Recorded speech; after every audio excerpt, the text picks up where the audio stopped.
Yes. Well, what an amazing program Mike has in store for you. I'm looking at a small audience of 50 people. We have people from all over North America who have come to visit here, a lot of people local from Las Vegas, and we have thousands of people watching from home and from their office and to all the watch parties. So good morning, everybody. Welcome to the 2021 production retreat. You know, it's been an incredible, crazy year this last 12 months, hasn't it? The pandemic, some of the craziness. I mean, good Lord. I can remember about a year ago, Mike and I talking, and I said, Mike, they can't shut down an entire country, can they? You know, it seemed crazy at the time, but boy, oh boy, they can do anything that they deem necessary. So many changes, you know, right now. Do we stay at home? Can we go outside? And so many of us are from different states, and it's different. Oh, thank you.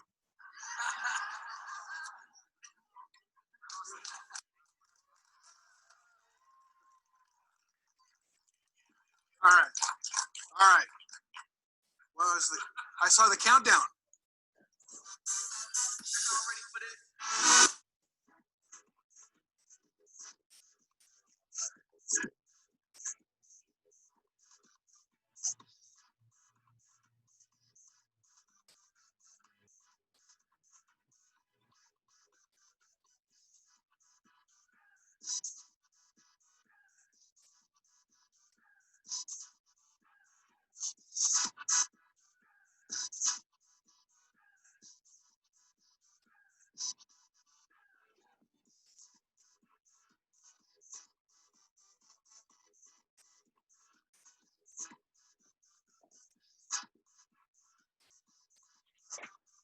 Well, good morning, and welcome to the 2021 production retreat. I'm Ron Cronin, and I get to announce our speaker today, but I want to say good morning to everyone. We have 50 people in the room from all over North America who have made the trip and the decision to be here. We're excited to have you. We have thousands of people watching from home and from their offices and all those watch parties. Hello, everyone. Good morning. Glad to be here. It's been such an interesting year, hasn't it, everybody? It's been craziness, and especially for us real estate agents. I mean, so many changes that we've experienced this last year. We've experienced, you know, do we stay home? Do we get to go outside, right? Are the kids going to school this week, or are they not going home? Everybody has to shift up and what to do. I mean,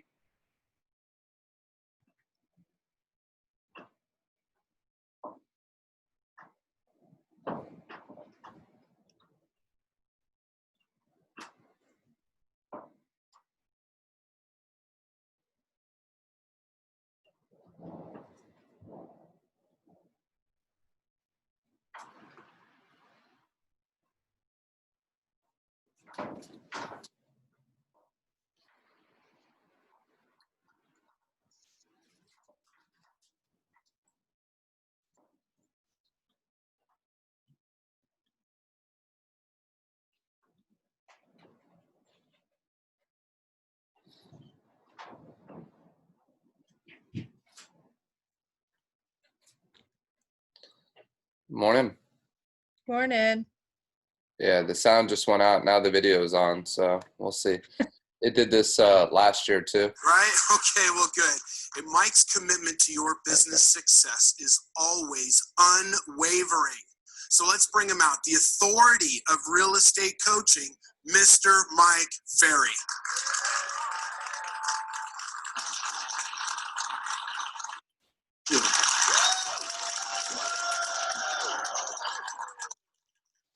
Thank you, guys and gals. So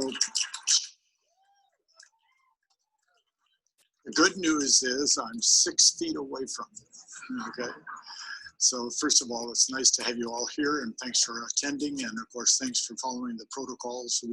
For our viewers, they all had to sign a release when they walked in.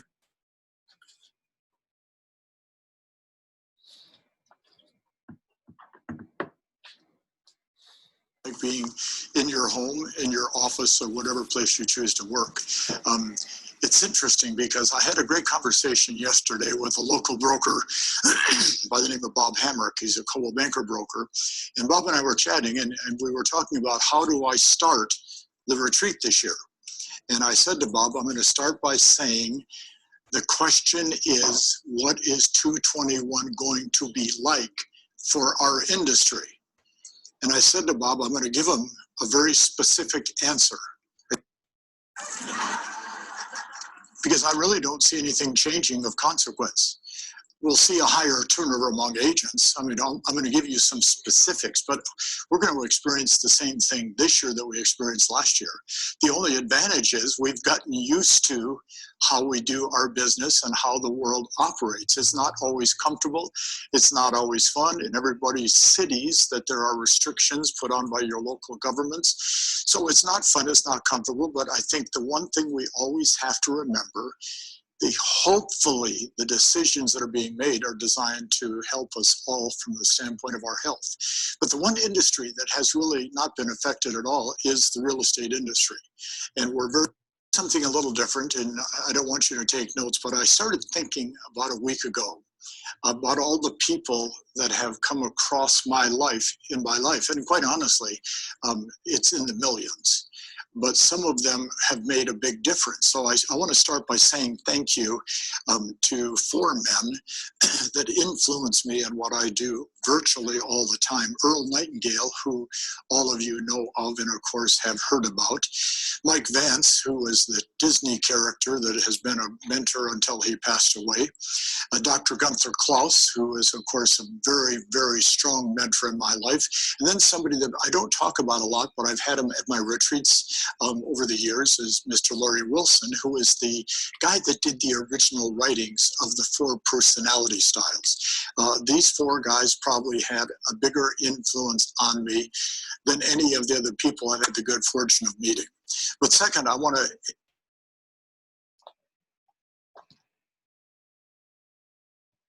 talk about them all the time. My very first client as a speaker, coach, trainer, I met 45 and a half years ago and is still a client today, Mr. Neil Schwartz from Century 21 Masters. I think most of you know him. But third, I want to recognize again somebody that was our very first coaching client, Miss Diane Mazzocco. She was our first coaching client. That was 32 years ago, and is still a coaching client today. So either she's not getting it, we're not doing a good job of delivering it, or she's real smart, because anybody that is really smart has a coach for life. And Diane's been one of those. But I also want to recognize a 4th individual that, how many of you in the room today are involved in our Think Big groups? Let's see where you are. So it looks like probably 40 of the 50 of you. The Think Big groups came about as a result of the man that I want to thank next, Mr. Dominic Nicoli from Intero Real Estate in Northern California.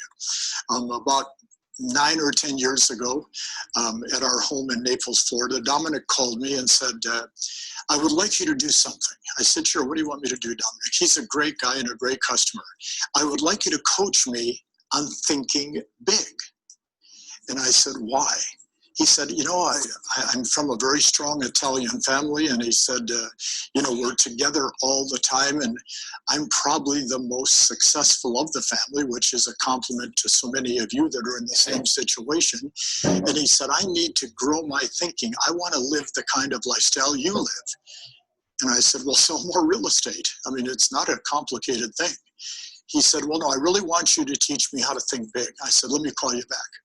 So I called him back 2 days later and I said, I tell you what, find 10 people, okay, that you know that I know. Ask them if they want to be part of a special group called Think Big, and I'll call you once a week.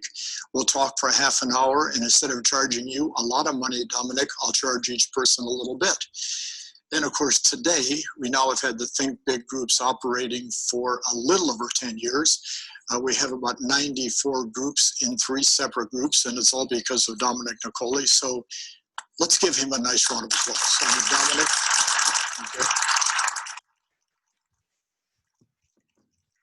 It was a big deal for a lot of us, and it was a big deal for the influence that all of you that think big have on other people. Next, I want to thank all of our great coaching clients over the last 33 years. Sabrina and I were trying to figure out how many coaching clients have we had. And the truth is, we couldn't figure it out. I know we have records that go back forever. And I said, I don't want my IT department spending a day researching it. But I'm guesstimating over our 33 years because I know that everybody claims that they started real estate coaching, but the guy that you're looking at is the guy that started real estate coaching. Okay, that was the beginning. Okay.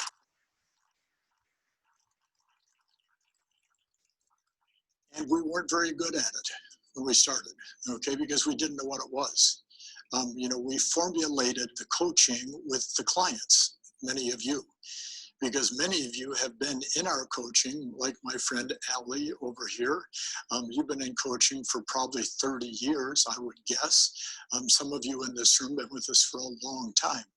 So the coaching has evolved, and I want to thank all those clients that were with us at any time, as well as, of course, those that are with us now. I want to thank next all the great coaches, because, gosh, you know, a friend of mine, Alan Dalton, made a comment a couple of years ago. He said, Mike, do you realize that with all the coaches that you've had in working for your company, you've given birth to an entire industry?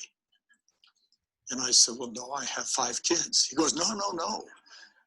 You've got hundreds of people that are doing what you do because they worked for you at one point. So we have created an industry which didn't exist. In that industry, whether you're being coached by my company or any one of the competitors, has had a dramatic effect because all of you have learned how to do your job at a higher level. I also want to thank all of our elite brokers. We started a new program the 1st of November for brokers and owners, and that has a very positive influence on helping the agents in their company. So I want to thank the elite brokers. I looked at my notes. Yesterday, I spent virtually from about 6 o'clock on the couch in our family room. My notes were spread everywhere.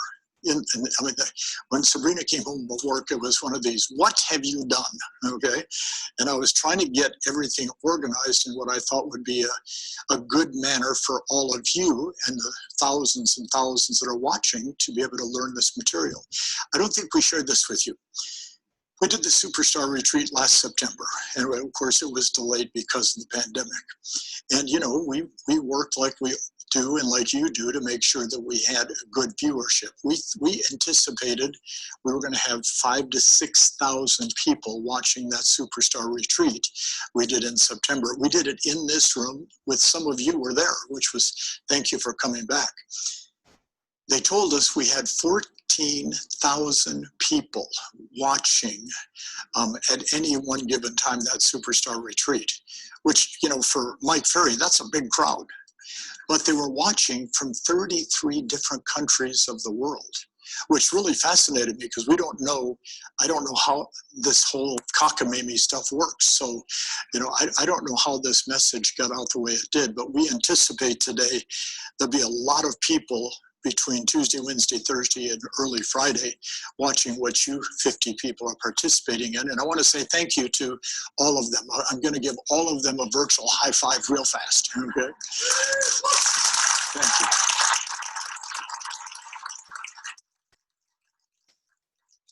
I did see a funny comment about why do so many people, when they're doing Zoom meetings, think they have to wave goodbye to the audience at the end?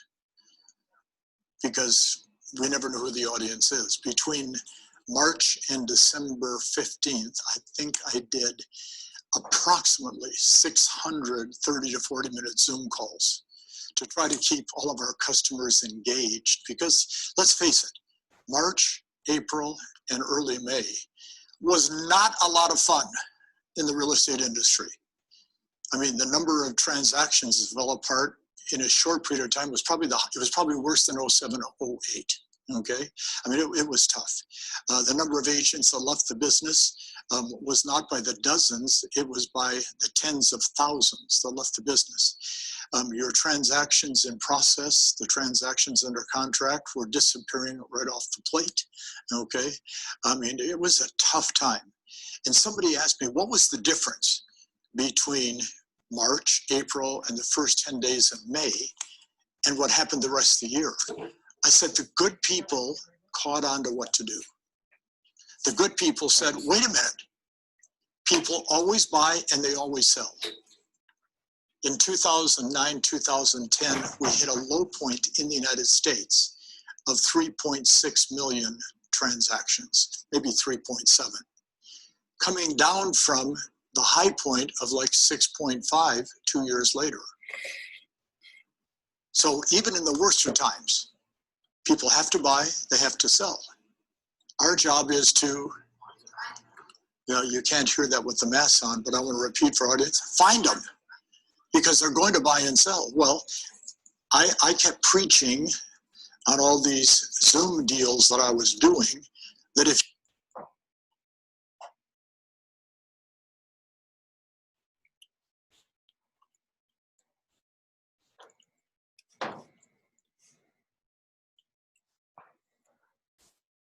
Oh no.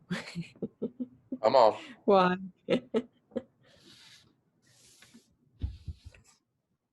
Remember, Leslie, remember last year the whole first hour didn't work? Yep, I read do remember. what happened to the real estate industry. Okay, we're back. So when I was looking at my notes yesterday, and I had a stack of notes about this thick that I was going through, I came across something that I have done for 45 years in doing a half day or 3 or 4 day seminar. And many of you have seen me do this time and again. I would always start every seminar by asking all the attendees to write down 3 words. So if you're participating virtually at a watch party or at your desk, or you're sitting in this room, let's write down 3 words. Write down word number 1 is the word fun. The word fun. Selling real estate should be a lot of fun.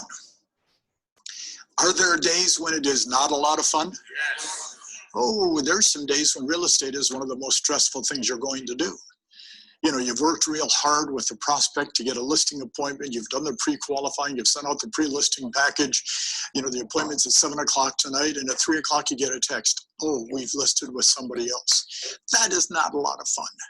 Okay, or you have a showing appointment Saturday, you've had the lender pre-qualified, you've pre-qualified, you went through the hassle of selecting 3 or 4 homes, which are many times hard to find, and the buyer doesn't show up. It's not a lot of fun. But one thing I've discovered over the course of my 45 and a half years doing the work that I do with all of you, if you can't laugh at yourself and the circumstances, life is not a lot of fun. Because I make so many mistakes all the time, and I just simply laugh at myself, okay? You know, people say, Mike, you're really funny when you speak. No, I'm not funny. It's just internally, I know that I'm laughing at myself. So the one thing I'm gonna ask all of the viewers on camera and all of you in the room, if you don't do anything else, laughter destroys stress. And that is the most important thing we can do in life, is get rid of stress. And how do we get rid of stress? Through laughter. So let's commit on Tuesday, Wednesday, Thursday, and Friday that if nothing else happens of consequence, we're going to have a lot of fun. The second word I want you to write down is the word skills.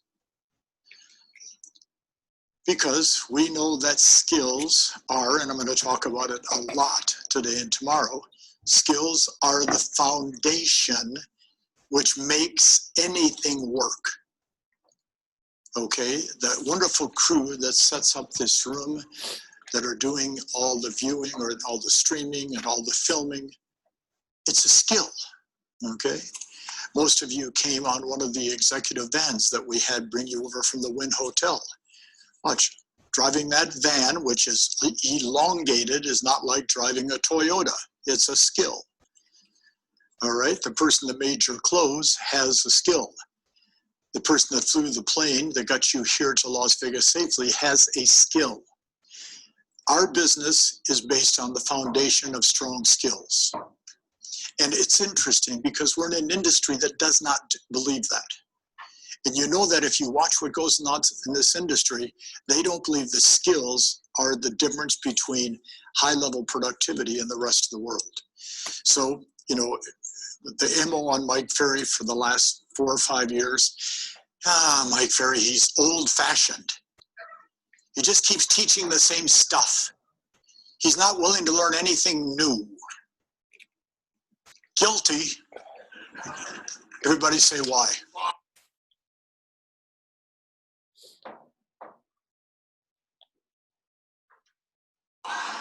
Because, see, one thing is true. I'm old. You know, I'm going to be 76 in a couple months. So I understand the word old. But there is nothing unfashionable about knowing what to say and what to do to drive the point home with the prospect to do the best job for the client. And that's what the skills are required to help you do. So if we're not willing to learn skills, I mean, if you go to the doctor and the doctor says, oh, this, no problem on this surgery, I've never done one before. Or if a pilot was to say, we're so excited about today's flight, it's my first flight. How fast can you get off that plane? Buyers and sellers want an agent that is highly skilled. But our industry doesn't require it. Why? Because we're independent contractors. And you've heard me say for the last 4 years, if I know what to say, I can do what I'm supposed to do. If I don't know what to say, it's very hard to do what I'm supposed to do. And then the third word I want you to write down is the word money. The word money. Thank you. Some of you are looking at me like, Mike, I make a lot of money. And I'm excited about the fact that most of you make a lot of money. Okay, it's an exciting thing to have. And most of us, starting with me, didn't come from a lot of money. You know, my inheritance was paying off my parents' debt. Okay?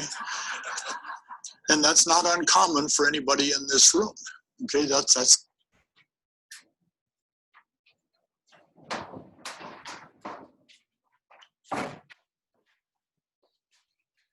You guys hear okay?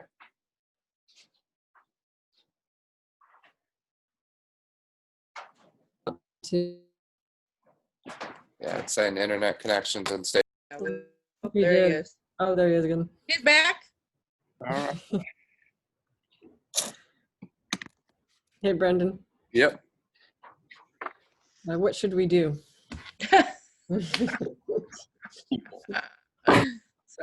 is sick. Watch. I wrote down money and I have nothing to put with the explanation now. Assist them in the process of buying and Oh, selling. here we go. They're not going to choose you because they love you. Oh, it There we could go. happen if it's your sister or brother or mother buying a house. But why do people work? To make money. So I said to her, I don't understand, ma'am. That doesn't make any sense to me at all. Because we have to really give a lot of good service to make a lot of money. And it has nothing to do with the love part of real estate. But, you know, most people have a lot of different thought processes about the word money, and I respect all of your thoughts. But I'll ask a question, which you see me do in seminars for years. In this room of 50 great salespeople, who in this room is in real estate to make money? Okay, so the expressives stood right out there. Okay. Who would like to make more money? And who would like to make more money in 2021? Good. Right here. He can put up both hands and one foot. So he wants to triple his income. But then I'm going to ask you to write down a fourth word. Okay? And it's the word questions. The word questions. And why do I bring up the word questions? Because first of all, I want to invite all the viewers to send any questions to me, Mike Ferry at MikeFerry.com, or to Lori, Lori.Gamble, G-A-M-B-L-E. What a great name for a person that lives in Las Vegas, Nevada. Last name is Gamble, okay? Lori.Gamble at MikeFerry.com. As we progress, the 50 of you, anytime you have a question, raise your hand. The man with the microphone will put it in front of you, because questions stimulate learning. Questions stimulate action.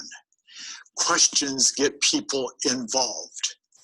And selling, and we'll talk about this for the next couple days, is simply your ability to ask a lot of questions to create a lot of involvement between yourself and your prospect so they can then make a favorable decision, hopefully in your favor. But if we don't ask questions, we're talking. And if we're talking, we don't know if they're listening. But if we're asking a lot of, you have to respond, you have to get involved. So have fun, work on your skills. Let's make more money. And to make it all work, let's ask a lot of questions.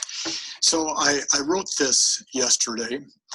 I get hundreds of requests, and I don't say that to brag, but I get hundreds of requests asking me the expectations of the real estate market in the calendar year 2021.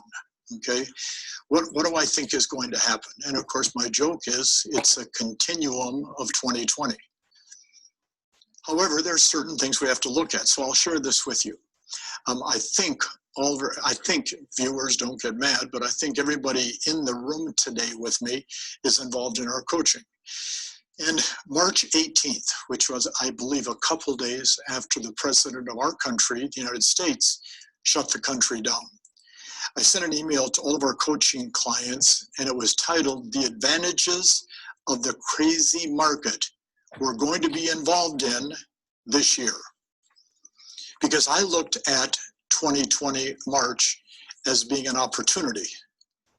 Now, people say, well, you're always so optimistic. So the opposite of optimistic is pessimistic. So how well does that work on a listing presentation? Well, Mr. and Mrs. Seller, to be quite honest, I can't see this piece of crap ever selling. I just want to tell you the truth, okay?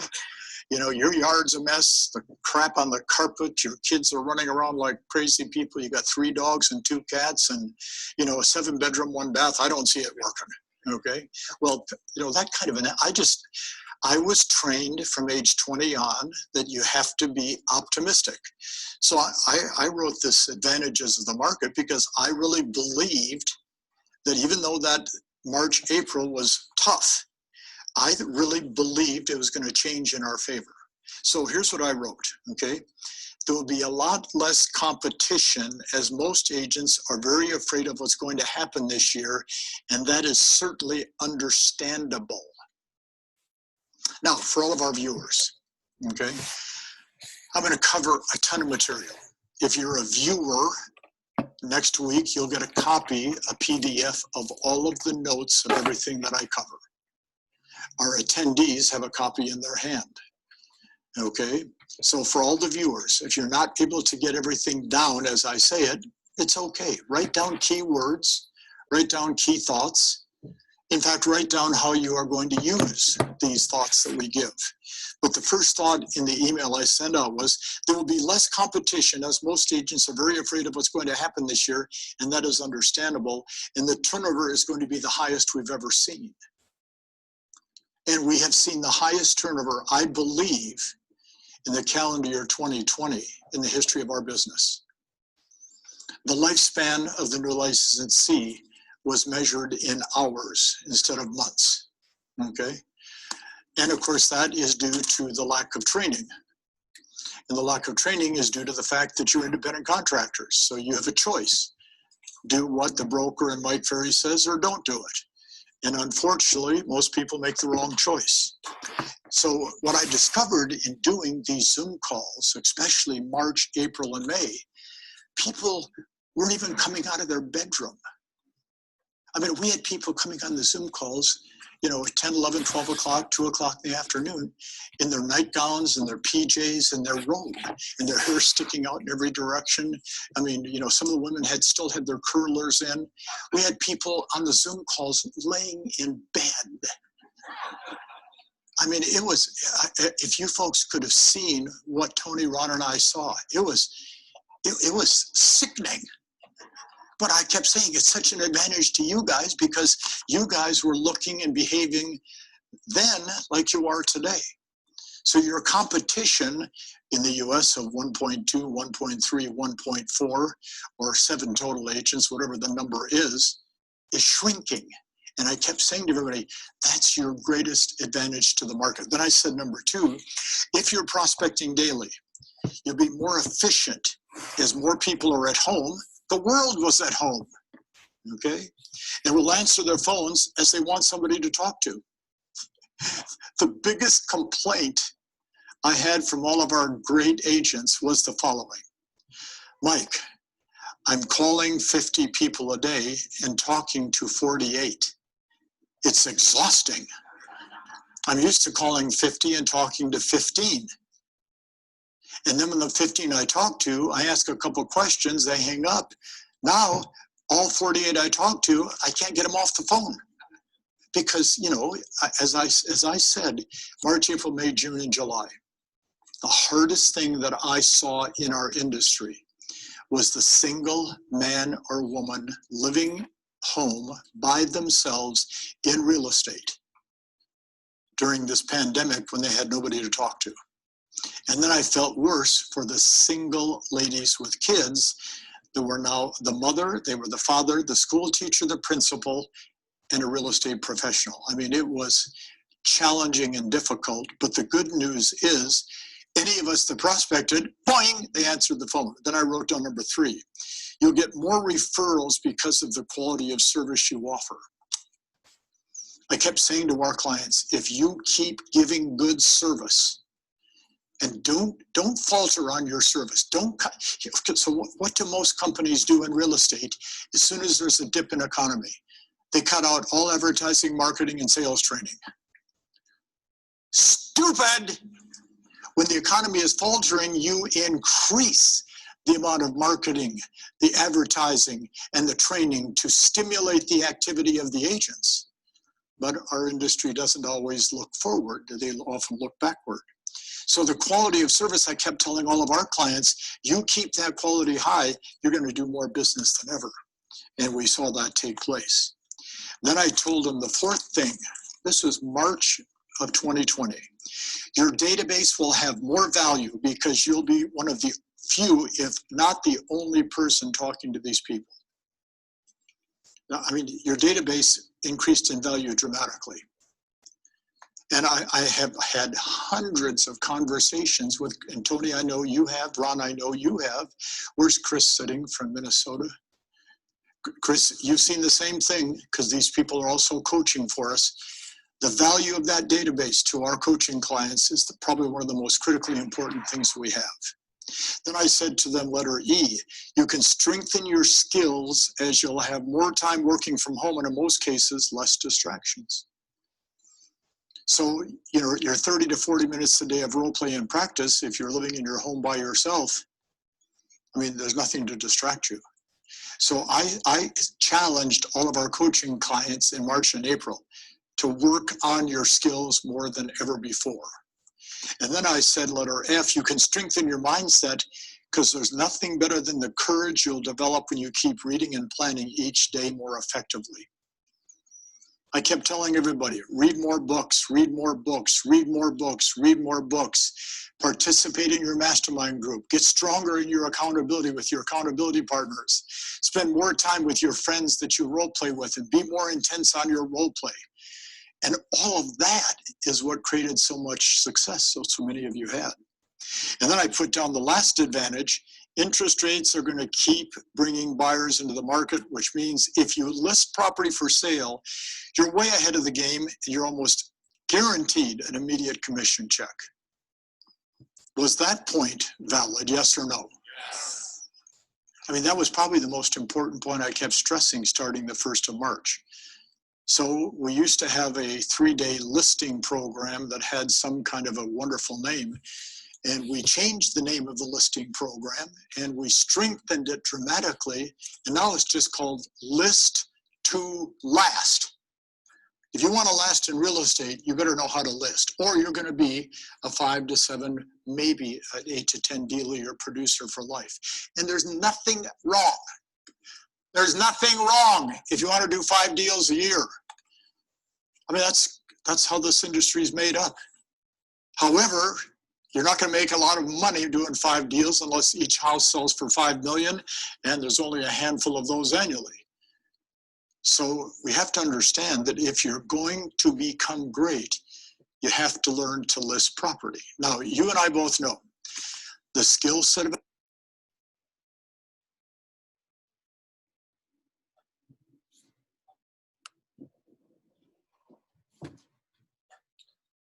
I'm in a better spot too, so I don't know what's going on now. An agent that is working with a buyer over here.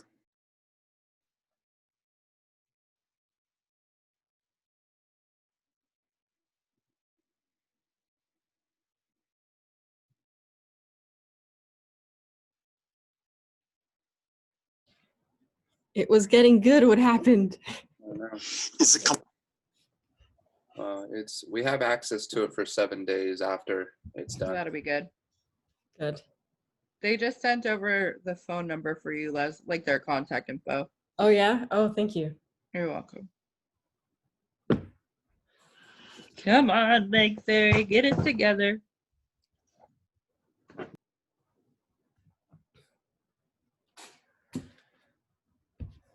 Oh, boy.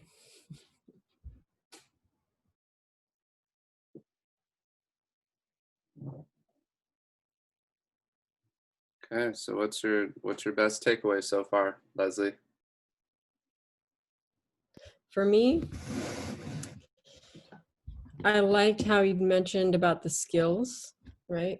Mm-hmm. I mean, it's nothing new, but it's a good refresher. Actually, no, my main one was the questions to stimulate learning and actions. Yeah. Ask more questions. Yep. Okay. I just feel like it's a good reminder, like the things that we're already doing to like continue. Like, Yeah. There's a proven method and we've been trying to follow it. Yeah. Yeah. No, awesome takeaway. And hopefully with a little bit more intensity or more focus, knowing we're not just doing it just to do it, we're doing it for specific outcome. Yeah. Specific reason, you know? Exactly. Yeah. All right. Let's hope he gets back on soon. It seems to not be skipping ahead when he comes back on. It seems like it just pauses and then starts again. But let me see if I can. agent that is working There we with a go. buyer over here? Is the company Yeah, that was right after where it left off. Is it getting agent that is recorded as working well? with the buyer Uh-huh. over here? Okay, good. Is the company Yeah, they're having some issue. It's just stopping right there. agent that is working with a buyer over here? Is the company So he's talking about the difference of an agent working with the buyer versus an agent for a seller. Right. That's why it was getting good. He was like getting into it.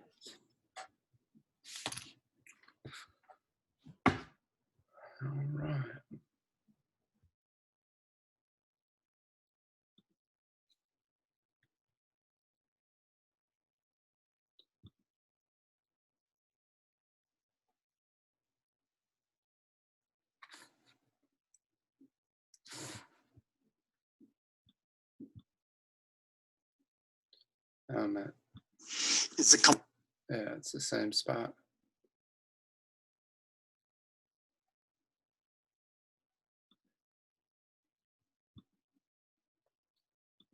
agent that is working with a buyer over here?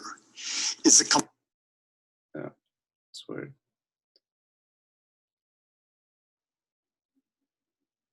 Should we give it like a break, maybe 30 minutes, and see if it works? We could. Do you have your Think and Grow Rich book too? Because I had that. I was starting that before this all started. So I don't know. I It's a do. little bit longer chapter. I don't know if you guys have tried to read it yet. I haven't finished reading it, like rereading it. Yeah. I thought we were doing that Friday. Yeah, I haven't read it yet.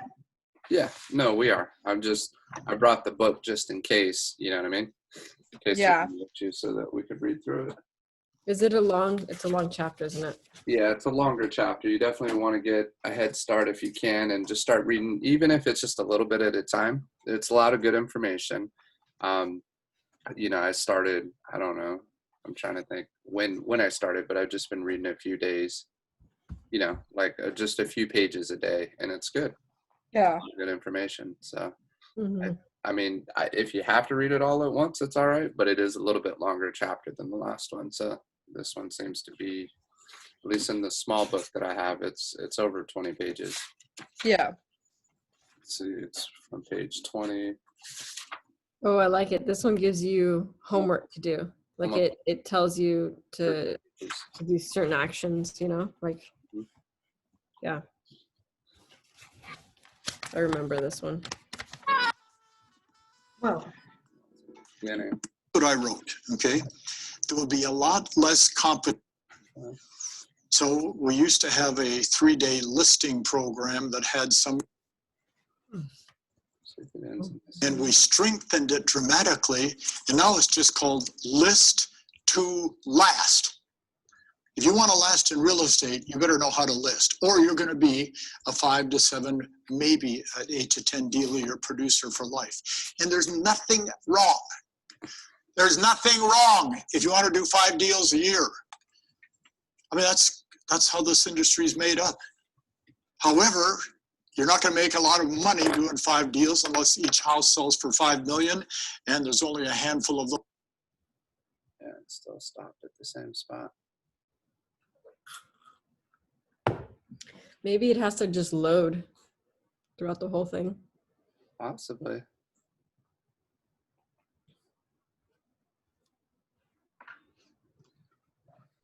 Has to be this wind, right?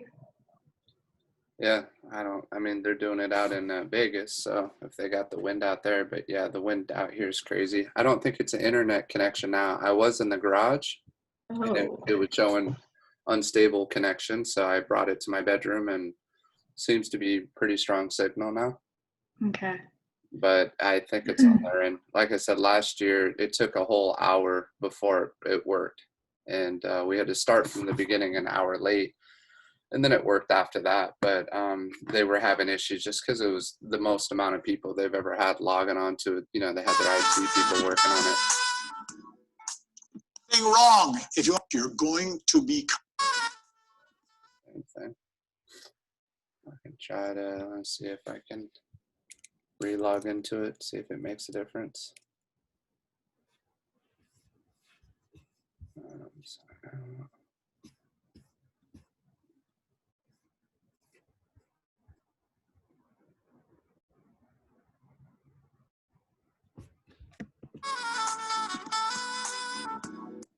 Effectively. Yeah, it's the same spot. The buyer over here is the company.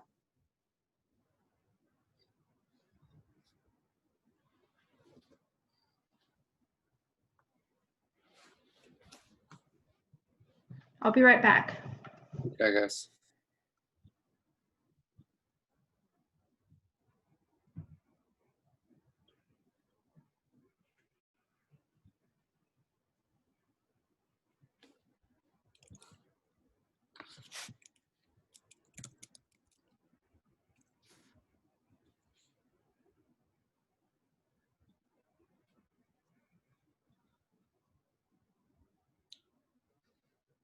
I can see how this this training will help us maybe find a good way of working together and, you know, being efficient.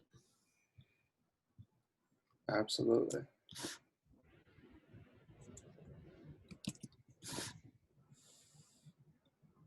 Like one thing I noticed, there's very similar scenarios that happen over and over in real estate. And if we can have maybe a script or something specific for those scenarios, or we can have like 2 to 3 options on how to approach it, it would help. Definitely, that's true. Let me see. I guess I'll just start working on some of the questions off of for chapter 2. I'll type them up, and you guys can see them on here. Is it still? It's still on share screen, right? Yes. Okay. Let's see.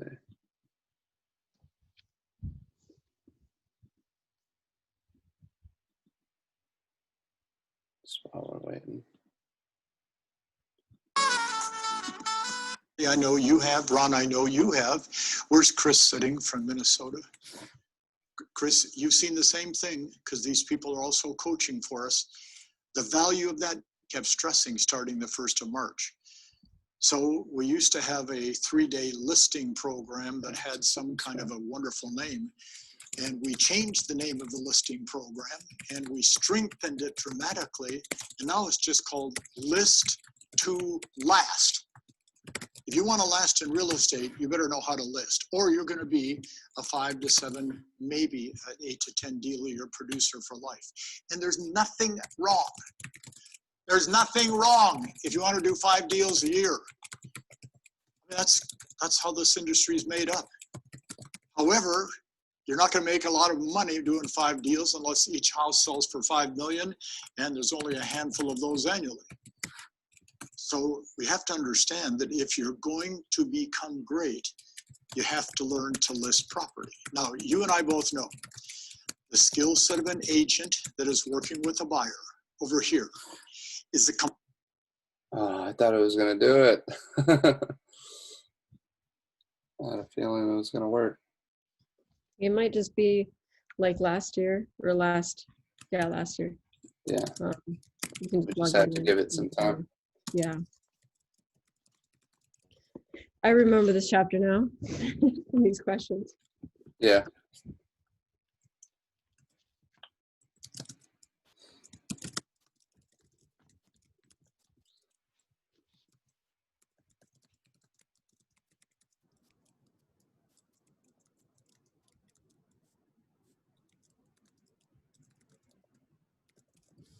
This wind is, I'm hoping that my windows don't break in, you know, Right. because they're rattling the windows. Oh my goodness. Yeah. My single pane windows here. I'm just like praying like my internet doesn't go down, or because that's like the biggest thing over here is like I'm on a cross system of like 2 different grids, and so when things go out, I always get screwed. Oh no. Yeah.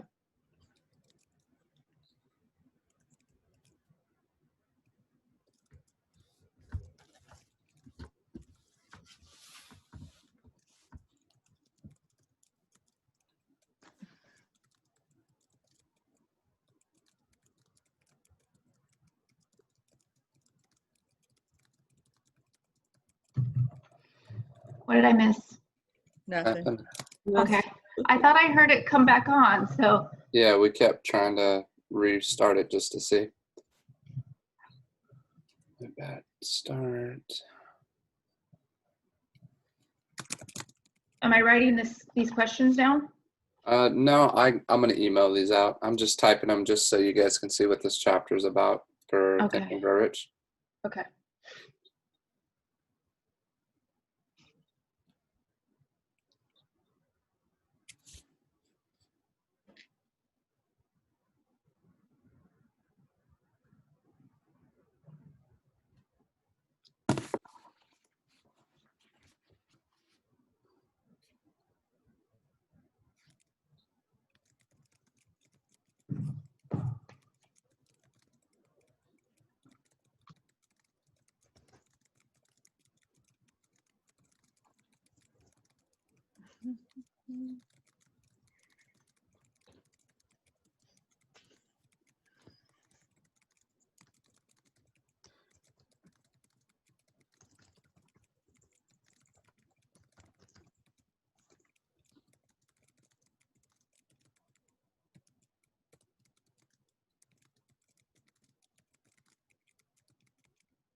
You guys have your workbooks with you, or could you I get do.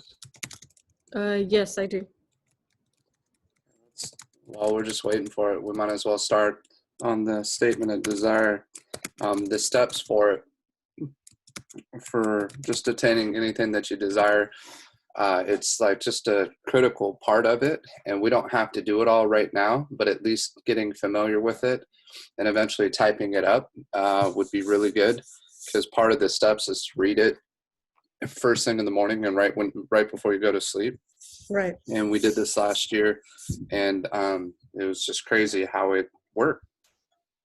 The amount that I put in last year at a time that everything stopped, it seemed impossible that it could even happen. And sure enough, by the end of the year, I know Yvette kept hearing me say, like, I'm already hitting it. Like, the numbers are already happening.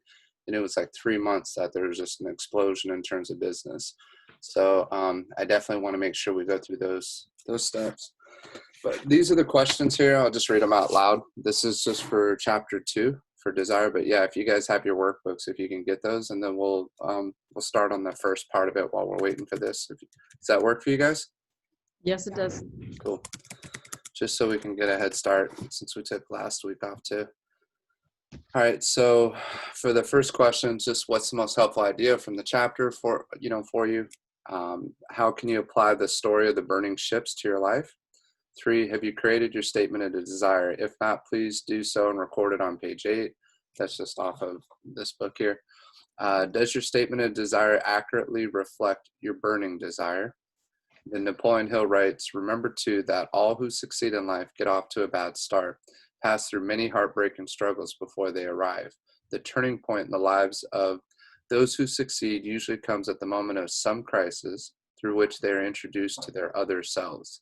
So these are all key words here that he uses throughout there. What is the turning point in your life? And then 6, what does Napoleon Hill mean when he refers to their other selves? 7, what is the difference between wishing for a thing and being ready to receive it? And then 8, are you truly ready to receive what you desire? So we'll go over those questions on Friday. And then just getting the workbook. Does everybody have the workbook in front of them, or does anybody need to grab it? I have it. I think I heard Yvette. Amy, do you have yours? I do. Cool. And Leslie, do you got yours? I Sweet. do. All right, let me try one more time just to see. Created so much, Sure kept it's stressing in the starting same the 1st spot. of March. So we used to have a 3-day understand that if you're going to become great, you have to learn to list property. Now, you and I both know the skill set of an agent that is working with a buyer over here is a So he just starts saying the skill set of an agent that is working with a buyer is here, and then he's showing the skill set of somebody working with a seller, just being different skill sets. Some of it's similar, but the biggest thing that he tries to make the point of is for a buyer to work with a buyer, for the most part, I don't want to say you can get lucky, but if you meet with the right people and you can show them property, they're more willing to work with you on the buying side than on the listing side. You're interviewing for the job. You're technically interviewing on the buying side too, but like I said, those barriers are it's a little bit more informal of engaging with somebody and being able to get somebody to trust you to just go out and show property. Typically, you're not requiring a signed contract with somebody before you go out and start showing them places. Where with a listing agreement, in order for them to officially be your client, you have to have a signed listing agreement, a contract. And with that, they have the option of interviewing you versus 2,000 other people, which is technically the same on the buying side. But he just gets to that you can do more buyer transactions quicker. However, there's typically only about 5 to 7 buyers you can work with at a time, like in a month. 5 to 7 is about your limit. Once you get more than that, it just becomes almost impossible because you're on call with every single one of those buyers. With the listings, and the other analogy he uses is you can spend 30 plus hours with one buyer and continue to get your offers not accepted. where with a listing, you can prepare for about 3 hours versus 30 hours of time spent, and take that listing and be a lot more efficient and effective with your time. You can schedule everything out. With listings and with sellers, you can pick, okay, this is the day we're going to get together. You go with them, you do your presentation. After, you know, you do your presentation, if you're successful, they sign the listing agreement. It's just a lot more methodical and planned out, and you can carry 15 to 20 to 25 listings at one time and manage all of those versus the 5 to 7. So that's where he was saying, if you want to get to where you control the inventory, and listings do, especially in an extremely low inventory market like this, you're going to attract so many more opportunities, because it's not like buyers have all these homes to choose from. So when you become the listing agent right now, you have a lot more control, power, and impact in terms of market share and desirability for people to work with you, buying and sellers to work with you, because they see that you have something that they want and they can't just get it anywhere. So it just creates even more of that. So I know it's been expressed by, I think all three of you at some point have mentioned that you want to become better listing agents. And we're definitely going to work on that. So we can start with that if you guys want for the training. Is that where you guys would like to focus first? Is just on the listings before even the mastering the buyer process? Sure. Sure. I mean, I think Up to you guys. either way, whether we start with the buyer or the seller, we're gonna have to know it eventually. Right. Okay.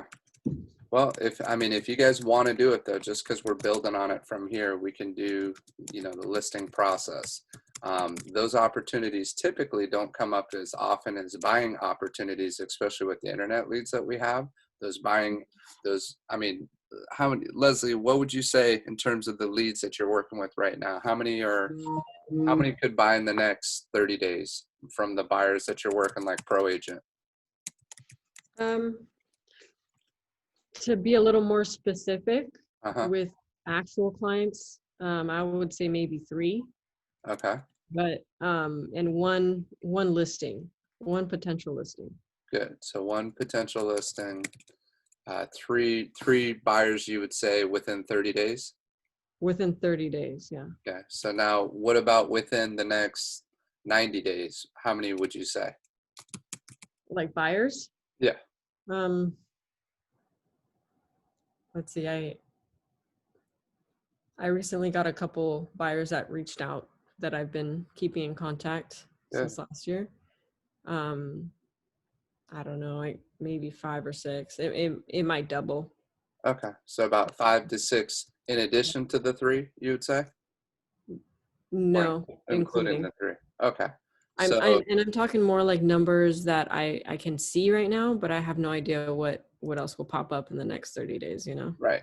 So a majority of them, though, a majority of the people, you may have reached out to them a year ago or 6 months ago, and then they start re-engaging with you once they receive properties that interest them, correct? Correct. So a lot of it is just the initial reach out to them, try to have a conversation, try to get a feel for what they're looking for, setting them up on some type of, auto prospecting so that they receive listings. And then just over time, certain people will just start engaging with you. They'll either hit you up by text, phone call, or email. Okay. Yeah. Well, I'm just asking, is that what you're seeing? Yep. For those that kind of have been dormant, I'll send them a property and then they reach out by email or text, sometimes text. Right. Okay. No, just asking, just in terms of the process that you're seeing on the internet lead conversion. You know what I mean? Buyer, and I'll just put internet lead conversion. Cool. All right. And then on the listing side, we'll just have to go over the prequel. Well, first is set the appointment. And before that, it's prospect. Set the appointment, prequal, listing presentation, and objection handling. These are the main aspects of the listing process that we have to work over. On the buying side, it's going to be prospect, then it's going to be set the appointment, and that can be a buyer consultation,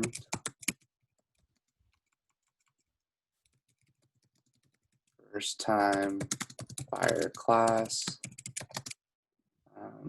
or show the property.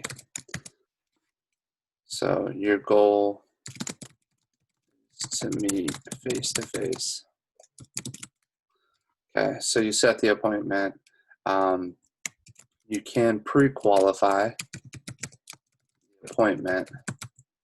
This is different than sending to a lender. This is still discovery. Asking questions. When we're asking questions, what are we trying to discover? Their situation and how we can help them within their situation. And if they're qualified, of course. I mean, so this is for a seller though, right? Or a buyer? No, we're doing a buyer, yeah. Okay, so the buyer, yeah, we were trying to just how fast they need to move, like what's the urgency, like what exactly they're, like, what are they're looking for, I guess. Must-haves versus likes. Yeah. I don't know. Am I doing good? Yeah, no, you guys are all doing great. I like the engagement because this is the key part to understand. Once you understand what the process is, what it is that you're trying to accomplish, and you got the high level understanding of it, then it's dialing into the specifics and getting better at each part of the process. So it's like for some people, they'll struggle with that initial conversation.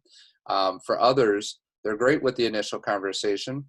They can set the appointment, but then they have a problem with people showing up to the appointment. And they're like, well, why don't they show up to the appointment? Why is everybody a flake? Why is, and what it is we have to create more value in that initial conversation. If you create value and people see that it's worth their time to talk to you again, then they're going to show up to that appointment. Your show ratio is going to get a lot higher. But there's also specific things you can do. When I put pre-qualify the appointment, what you're doing is you're also confirming your appointment. So you're being a professional, right? And you're confirming the appointment. So they know that, you both know that, everybody's going to show up. You also want to confirm that if there's a husband and wife on title, or husband or wife or whatever the situation is, right? That both parties are going to be there if two people are there. You want to make sure the decision maker is going to be at your appointment. And a lot of times it's not always the first person who calls you, and they do that on purpose. They want a certain amount of arm's length space so that the one who's really calling the shots just kind of sits in the background and is just listening and just kind of chiming in when they want to chime in. But, this just happened recently to me. So when you've done this long enough, you start realizing, okay, it's not always the person who calls you on the phone that's the decision maker. So you want to have that as part of your questions as you do your pre-qualify the appointment part of the process. So we want to master each part of that process. And the questions you guys are. How would you find out who the decision maker is? Usually I don't know ahead of time. I can just tell just off of kind of intuition when I'm talking to them. I can get a feel by the way they answer questions or how they say things. Sometimes they'll say, well, let me check with so-and-so, or let me do this, or, I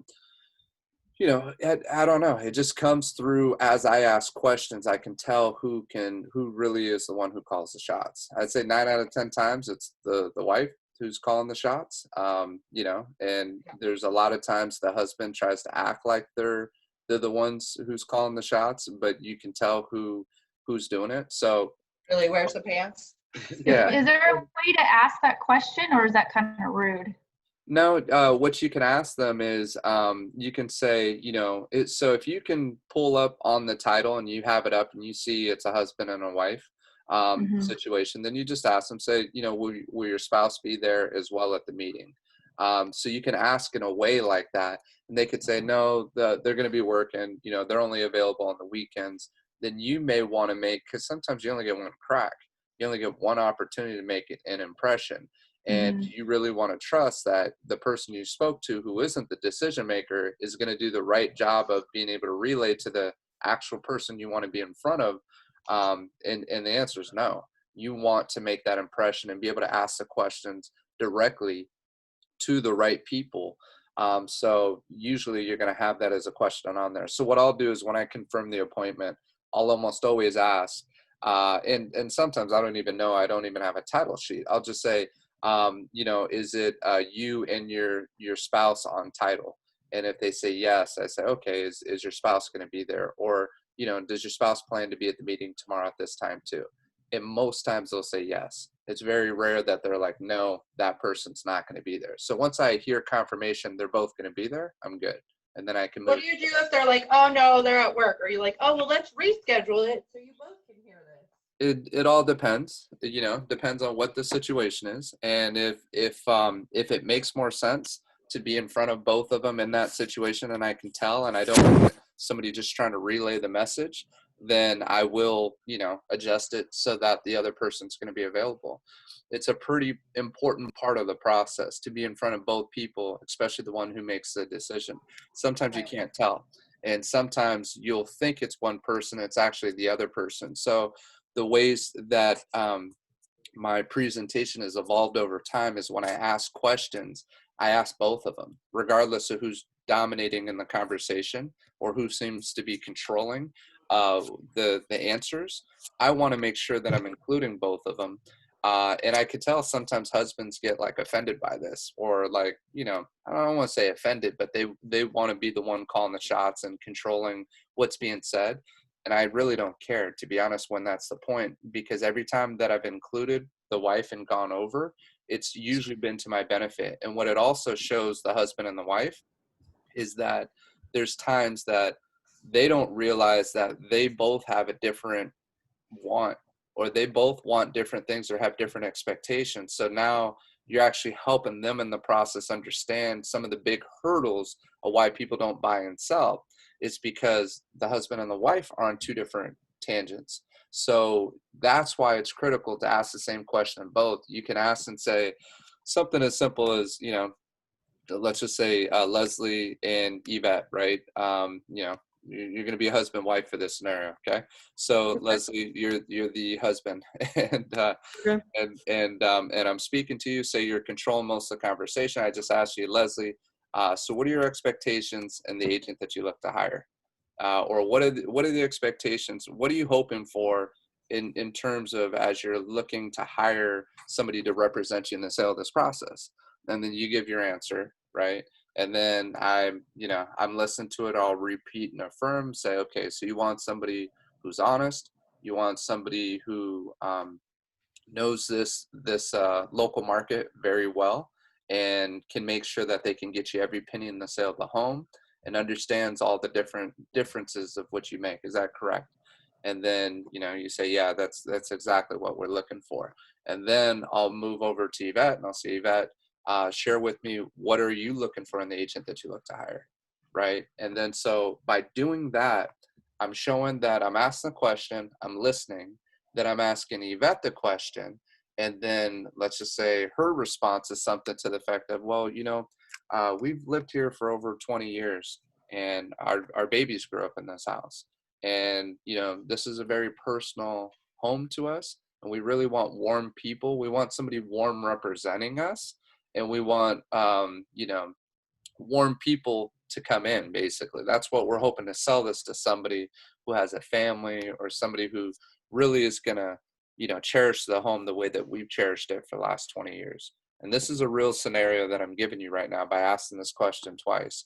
And the first one was similar to what I said. And the second one was just like that.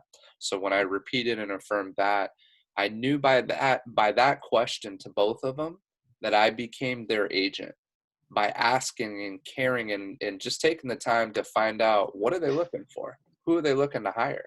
And a lot of agents are afraid to ask that question. One, they either don't know to ask it, or, they may be worried about what, it's almost like a judgment kind of thing. Like, are they judging me? Do they think I'm good enough? Do they, all these different things. And you gotta take all that away.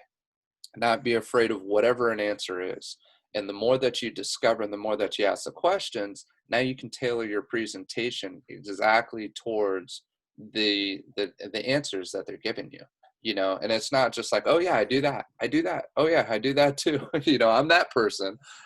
You find a way to weave what they're saying they want into your conversation. And so for that particular client, which was in the neighborhood, I just moved here to Dunnigan. This one was on Wilcox, and I got the call. I didn't have any time to prepare. I had no listing presentation. Literally got the call as I'm on the way home.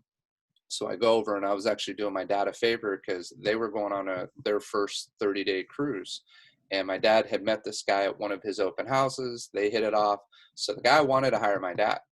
And my dad called me up, and he was just like, hey, look, I don't feel right taking this listing and knowing we're going to be gone for 30 days. So, you know, do you mind meeting with them? And it's like, yeah, that'd be awesome. So I didn't have any time to prepare. I knew it was in my neighborhood, but I knew nothing about the house, didn't know how big it was, didn't know the guy from anybody else. I literally just show up at his front door, and I got to start discovering right from there, try to make a good first impression. And so go there, he's got a dog, his dog's jumping up on me, and, you know, I'm just petting the dog and asked him, you know, would you like me to take my shoes off? And he already started with a good hearty laugh. Like, I already got good vibes right when I walked into the house. And so as I walk into the house, you know, I asked him, should I take my shoes off? He said, oh no, don't worry about it. And I said, well, do you mind just give me the tour and show me around the property? He said, sure. I said, is it okay if I take notes? I'm always asking for permission. And that's key, I feel, in gaining the trust and the respect from a lot of these, you know, complete strangers, to put it blunt.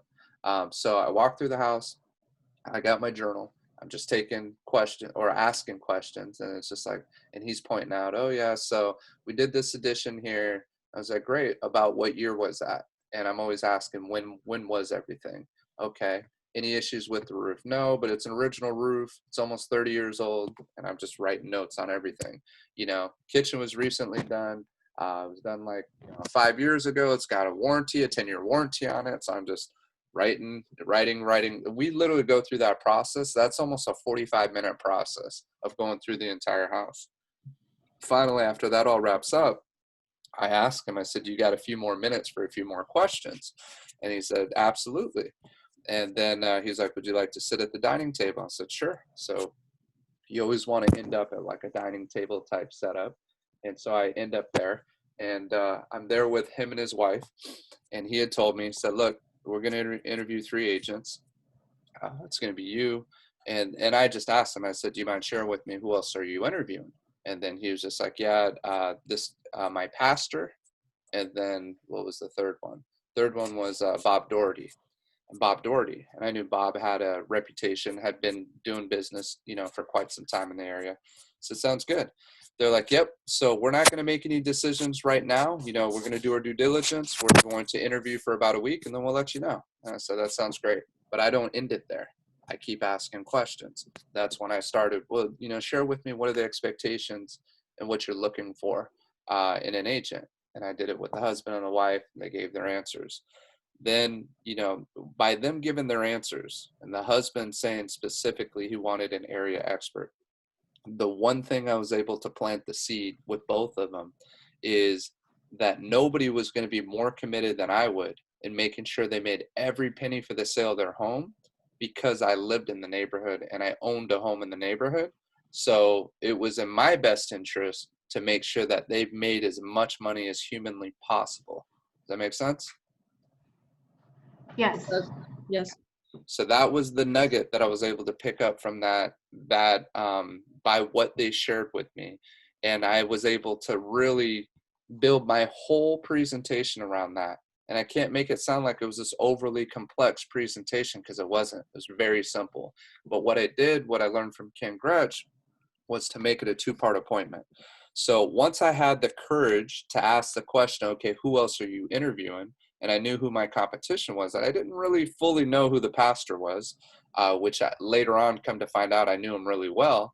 Then Bob Doherty, I knew his name. I've never known him, but knew of him. Knew he was like on the board of directors at BCCAR. past president, it could have been very easy to feel intimidated by going up against that guy as well.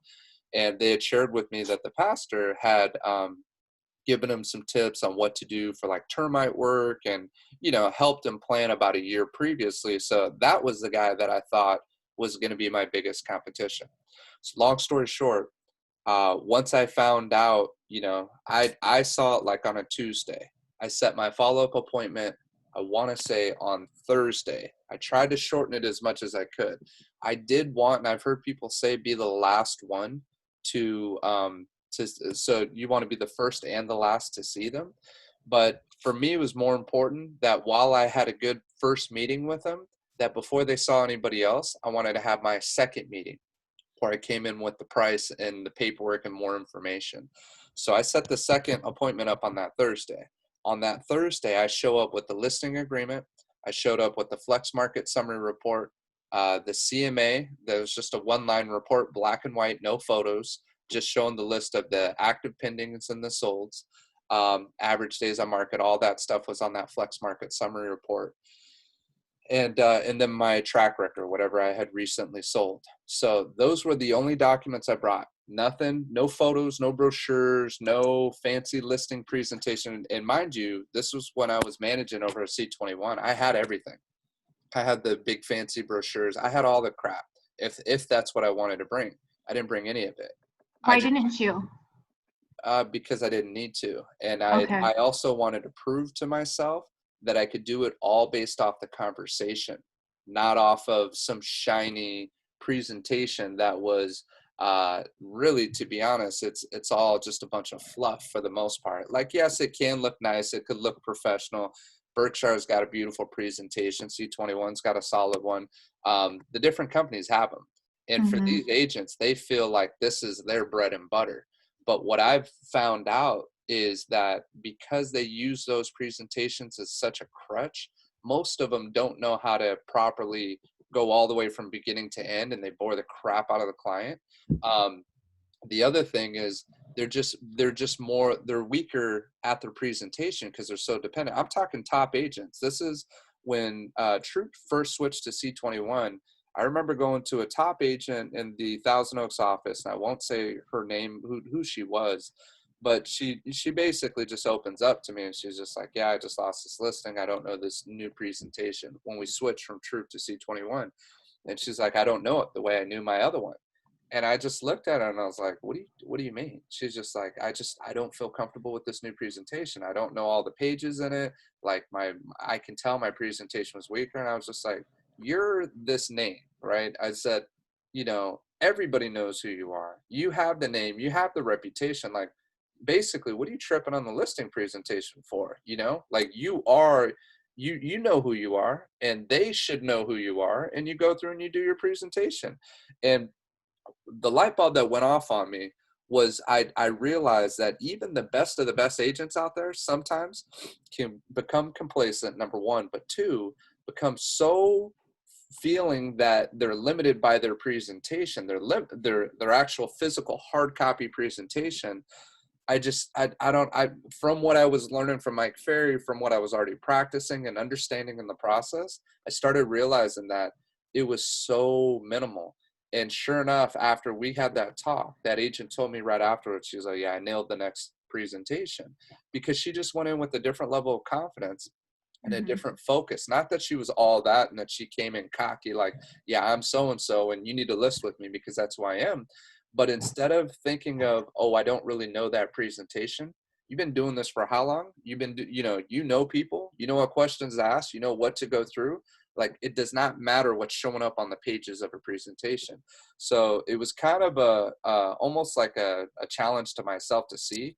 And I'm telling you, that was one of the best listing presentations I've ever been a part of, because I saw them become a part of me and wanting me to be a part of them in the team. And they were all about the process. And he also told me when I showed up the second day, I remember showing him the Flex Market Summary Report. That was the most that had color on it. It was a color copy of the graphs, right? I mean, that's about as much as you had in color were those graphs. And I'm going through the absorption rate. I'm going through the average days on market and just walking them through it. And I'm just telling him, I said, this is because The biggest objection you'll find on listing appointments, and the biggest one, is they want all the information, but they don't want to commit. They don't want to commit right then and there to list their home.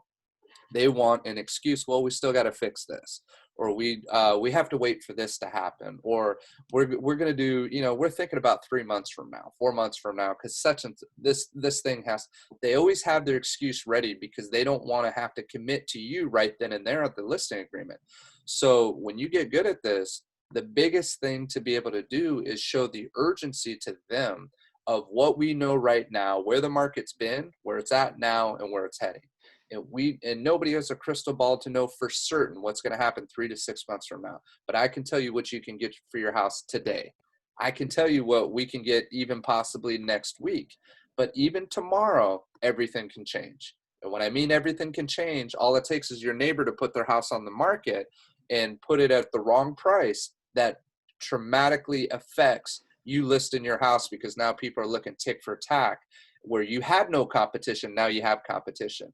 So when you can get good at telling that story and getting them to cut off their procrastination, and then I used the Flex Market Summary Report, showed them why they wanted to list now with less inventory versus waiting until the spring rush, because we did it right around Thanksgiving, like not this last year, but the year before that. And sure enough, it worked. And he even said, the husband was like, see, this is the stuff that we don't have access to. And he was a big IT, like data junkie type guy, like hopping online, doing all his research, went into a bunch of open houses, spoke to a lot of different agents. So when I took that listing, I remember hearing from my own clients, which was pretty crappy. And I'm sharing it more for you, Amy, because you were in the camera office, that agents in that office were actually talking smack on me to my clients because I wasn't in the camera office. They're like, why would you hire him? He's all the way out in Woodruff, and it was coming back, and he's told me it's like 2 or 3 different people. I'm like, wow, Wow. this is pretty pathetic. We're all here at the same company, and Yeah, that's they're awful. coming in and trying to basically put some salt in there, because he started high. He went over 7, and at this time, nothing in our neighborhood sold over 700,000. And I remember even Severio telling me that. He's like, dude, nothing in our neighborhood sells over 7. Now look what's happening. Everything's selling over 700,000 in our neighborhood. But at that time, that house was 2,400 square feet because it had another whole addition to it. So it was like double the size than most of the traditional homes in this. So that's why he really wanted somebody who can get him the extra value. I think we ended up selling it at 685. So we still did really well. But it sat for a good month because we started over 7. I think we started at 710. And it should have realistically been listed about 665 to 685. We got 685, which he was stoked about. So it worked out. But that day he said that he had just looked up Purple Bricks. This is when Purple Bricks was still around. And he saw the value of us. Well, one, he found out from Purple Bricks that he still had to pay a full commission to the buying side. So all that commercials and hype and everything else about saving money was just on the listing side.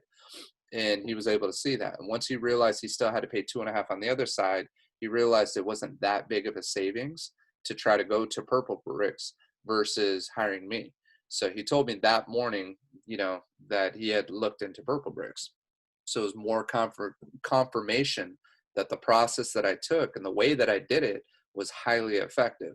And then when we started talking about the market stats, he was just sharing with his wife, like as if he's trying to convince her that I'm the one to work with now. So after all that experience, they didn't commit after the end of the meeting, but I left them the listing agreement with the commissions, everything filled out, just shared with them the net sheet so they could see what they were walking from. The only way I could get a net sheet is if I know exactly how much they owe on their loan, right? So I had to get that. So net sheet was the last thing that I also had with me, but everything was black and white. Everything was just in a folder, black and white. I had my business card and that information. And for them, that's all they wanted. They wanted to go with who they felt confident, knew their business, who they felt was looking out for their best interests, and that they got good vibes from. And that's really what they were looking for. And so it all worked out, took the listing, and well, I guess before I should say it took the listing, they never interviewed the other 2 agents, but they took still their full week. I followed up, and it was like being ghosted, like no response, no nothing after I did all the initial stuff. Then I did do a follow-up with C21 had their, trying to think of, it was like a listing presentation that you could email to them. And I sent that to them after we did our meeting. So what I would do now, which I've done recently, is the Brevity CMA that we do with Veteran Home Services. That's what I now email to them afterwards. And then I set them up on a market report. So I guess I did use some of the technology afterwards, sent it to them, but they didn't open it. So we did that on Thursday. I remember seeing them open it on Sunday. I followed up with a call on Sunday. They were still checking out open houses, interviewing, whatever. They were just going through open houses, just kind of seeing what other people were doing, seeing what the competition looked like. By Monday, he calls me up and he says, we made the decision. We're going to hire you in your company. And took the list and went from there. So then I find out after the fact that he never even interviewed the other two people. So it was just an excuse. Did I lose you guys with all that? We're here. Okay. Still here. Oh, we're here. I think that's a great story. Thanks. Well, I just wanted to share it to kind of just describe it through the process so that as we're figuring this process out for ourselves, and you're going to do what fits best for you. But there is a science to it, and there is an effective way to ask the questions, get the answers, and then just tailor it as much as you can. And sometimes you can do all those things and still not get it, but you're going to increase your probabilities, and you're going to be a lot more prepared, and your professionalism is going to show through the whole process. And it works. It all comes together. So appreciate you acknowledging that you But I like hearing those stories because they help me understand the parts where I didn't know. I never know what questions to ask, or I never understood the script. So it's helpful to hear them because obviously they work. They do. And I've never gone through any one of these scripts word for word in order the way Mike Ferry wants you to do it. Right. Never done it. But doesn't mean that I haven't tried to learn them, and I haven't written them out, and I haven't tried to practice them. And can I be better at them? Absolutely. And the one I missed recently, maybe if I would have been more prepared and asked more questions. I thought I had it in the bag because it was referred to me by somebody who I just killed it for in Moore Park. So I was like, there's no way I don't get this. And sure enough, she hits me up less than a week later. Hey, I decided to go with somebody else. If I decide to sell, it's like, damn, it was pretty humbling.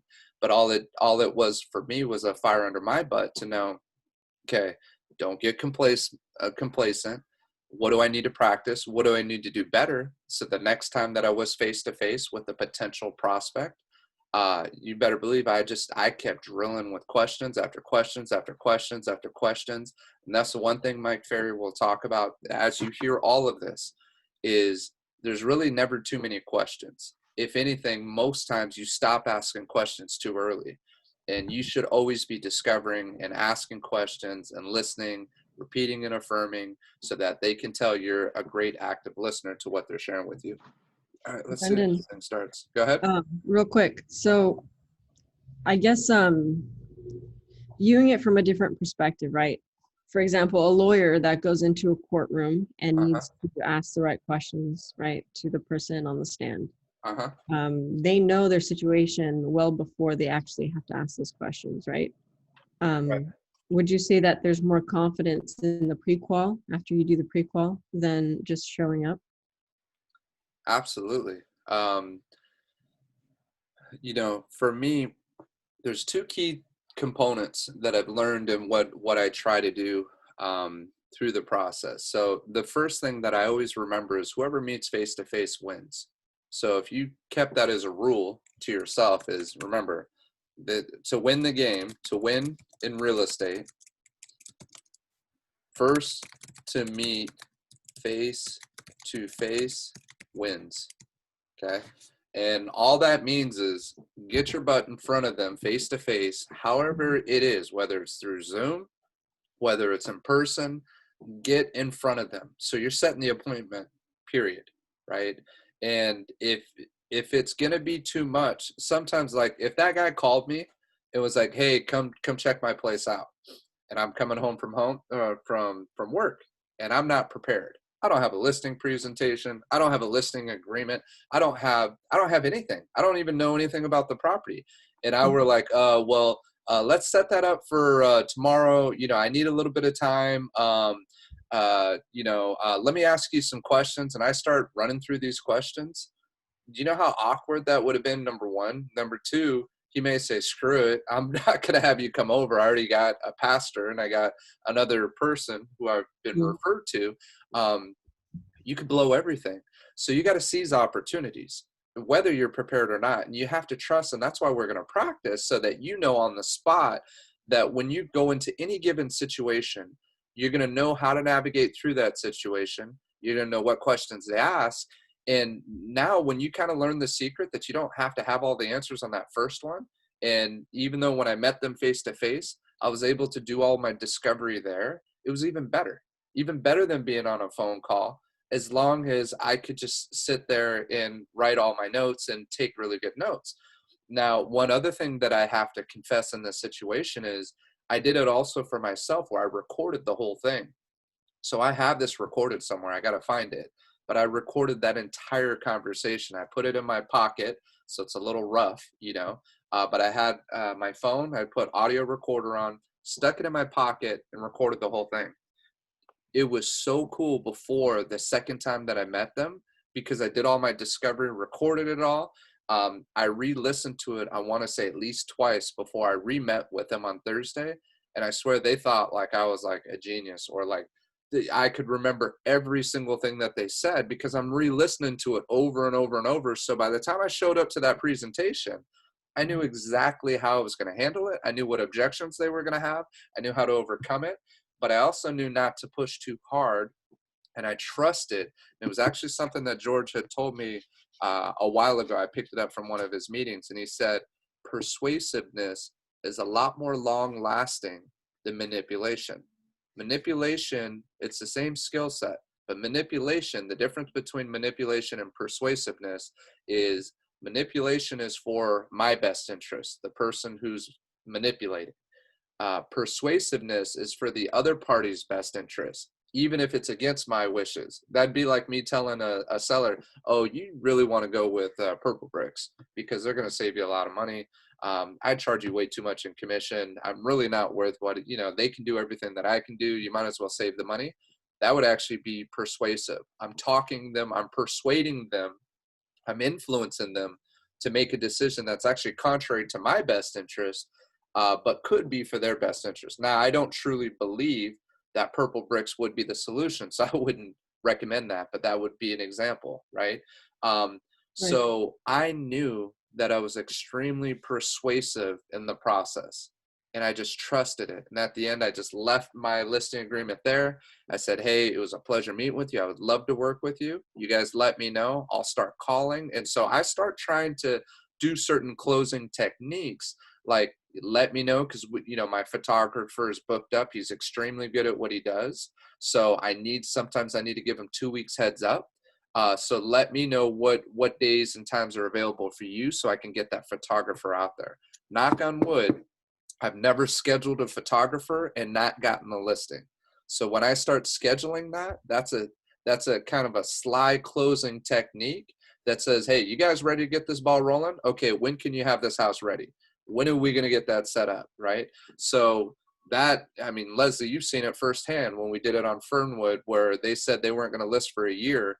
We do the meeting. By the end of it, because of the persuasiveness and showing the market reports and showing the data, not just saying now's the time to sell, but backing it up with the right proper data and showing them the stats. She was like, okay, well, we got a camping trip coming up. And once she started talking about her camping trip, I knew we had her. I already knew it. I was like, oh, this is done. We're gonna take this listing right now or within the next 2 weeks. Right. And sure enough, by the end of that meeting, they signed the listing agreement. We set it for, I don't know, it may have been like 2 weeks out, because I remember they had their camping trip. But we already set the date, and we just, like post-dated or whatever to start. after they got back from their trip. And then we scheduled Sal to go over and do the photos, the video, all that. So once we confirmed that, we had it. We had the listing, we had the date, everything. Everything was set up. And that was from an open house next door where Leslie connected with the owners. She didn't want anything to do with me because she thought I was just some crooked salesman. And then Leslie set the appointment up, and she was surprised to see me show up with her, I'm sure. But Yep. but it but it It was worked good. out. It all worked out. It worked out perfectly. It was like the beauty of seeing the whole process, kind of happen, or what's possible. And all you had to do was just set the appointment, which you did. She called you up, set it up for that Friday after that Sunday open house. And again, her and her husband's intentions were to not list for a full year later. But by the end of the presentation, they understood. And a lot of it, when we showed up, what did we show up with? Do you remember, Leslie? We showed up with the listing presentation, comps in the area, and knowledge of what is selling and neighbors in the area. Because I remember you mentioned the neighbors down the street that had their home up for sale. Yep. It didn't have to do with their home. It was much larger. Yep. And pricier. But just knowing the neighborhood and understanding what the market was doing Right. at the time really got them engaged in the conversation. And I think they just knew that we were the right team for them. Yeah. No, absolutely. And it's I'm trying to remember, I'm pretty sure it was at least a 5%. Do you remember, did we do 5 or 6% on that one? I believe it was 5%. Yeah, I think we did 5. They were military. We did 5, but just so you guys know, we did 6% commissions like this, 3.5 on our side, 2.5 on the other. We've done 3 and 3. The presentation works. It creates the value. They see it when you understand it from beginning to end. And it's just, I don't want to overwhelm you into thinking like, oh my God, I got to remember this from beginning to end, the very first part to the finishing part. It doesn't go like that. You go with the conversation, and you go with what they feel comfortable with. There's a whole nother situation I can think of where it was one of the most things that I walked into. And I just remember, I met her at an open house. I had the Newberry Park listing, and she kept my info. We had set, it was pretty cool because as we were there talking, she had her little boy, talking to him, just saying, hey, how old's your son? I have a 3-year-old, 2 or 3-year-old at the time. And they're like, oh, he's whatever age he was. And, just started with that. And it just started kind of breaking the ice. Then I told them a little bit about the property. I said, all right, this property's 5 bedrooms, 3 baths, 3,000 square feet. There's a downstairs master, upstairs master, Jack and Jill up there. They did. So I threw out some basics, and then I threw out some things that there's no way they would know about it. Only I knew some info on it. Like there was there were solar panels, and there was like a water heater, not your regular water heater. What's it called? Tankless water heater. There's a tankless water heater in the garage. So I pointed out a few features, did some highlights, then, kind of walked them through. And as I'm pointing it, I'm talking to them. But after I share, then I ask. And then I say, what brings you in here today? Or what is it that you're looking for? And they both, the whole family really liked that property. So as they're going out, I didn't make them sign in. I didn't ask them to do any of that. She sees my register book. And at the very end, she says, what's this free market evaluation? Was one of the questions in the register book. And I said, well, that's actually where I could go into your property, check it out, give you my professional opinion of what I feel your house is worth, as well as I can also tell you some things you can do to make sure that you get top dollar for your home. Is that something you'd be interested in?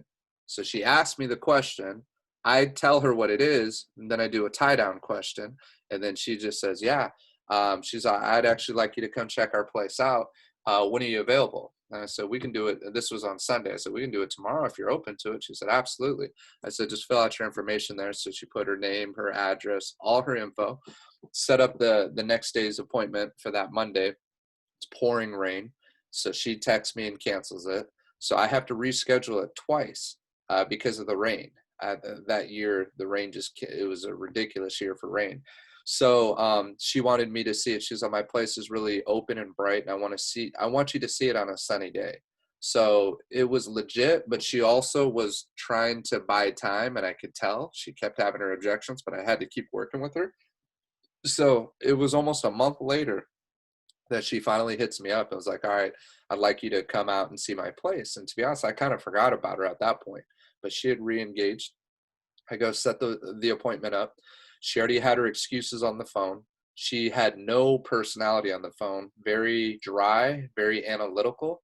And come to find out, she was like a PhD at Amgen. And then same with, she was a scientist. I think her husband was a PhD at Amgen, both extremely smart. And so on that initial call, I remember, because I was debating whether I was going to bring somebody with me to that one. And I ended up doing it. But I was worried about doing it because I could tell on that call, I was like, I don't feel like I got the warm and fuzzies like I'm going to take this listing. So I may have somebody witness me just fall on my face right now in front of these people, because there's nothing, like, it is all business, right? So I show up to the place, have my listing agreement, had my presentation, had the, my regular things that I put together. And I can tell right out the gate, I felt the tension. And I don't know if she appreciated the person I had with me either. I could just sense something. There was just something there. I was just like, damn, that was a bad idea. Because I can tell they were very conservative. And I'm not saying the person with me wasn't conservative, but there were even things that's like, hey, you got to kind of cover up a little bit there. Like I literally had to say that to the person that I was with. And so we go in, do the tour, and we kind of go through it. Still awkward. Still, I feel the tension. Finally, the husband starts talking about what they're looking for. And so we just go with that. And I start asking questions. So I don't jump straight into the listing presentation. He asked me, he starts bringing, we're really hoping we get something in Thousand Oaks and Wildwood and da da da da. And as he's saying all this stuff, I got to be real with all of you on here. I didn't have a clue about any of the areas he was talking about. I didn't know Wildwood at the time. I know it now because of all the properties that have shown over the last year in that area. But at the time when he was talking about it, I had no clue. I'm just like, Wildwood, okay, yeah. So I'm writing Wildwood. Then he said another area. I'm writing it down. I have no idea of what areas he's talking about. But he doesn't know that. All he knows and hears is I'm asking questions, I'm writing the answer down, I'm repeating and affirming anything else.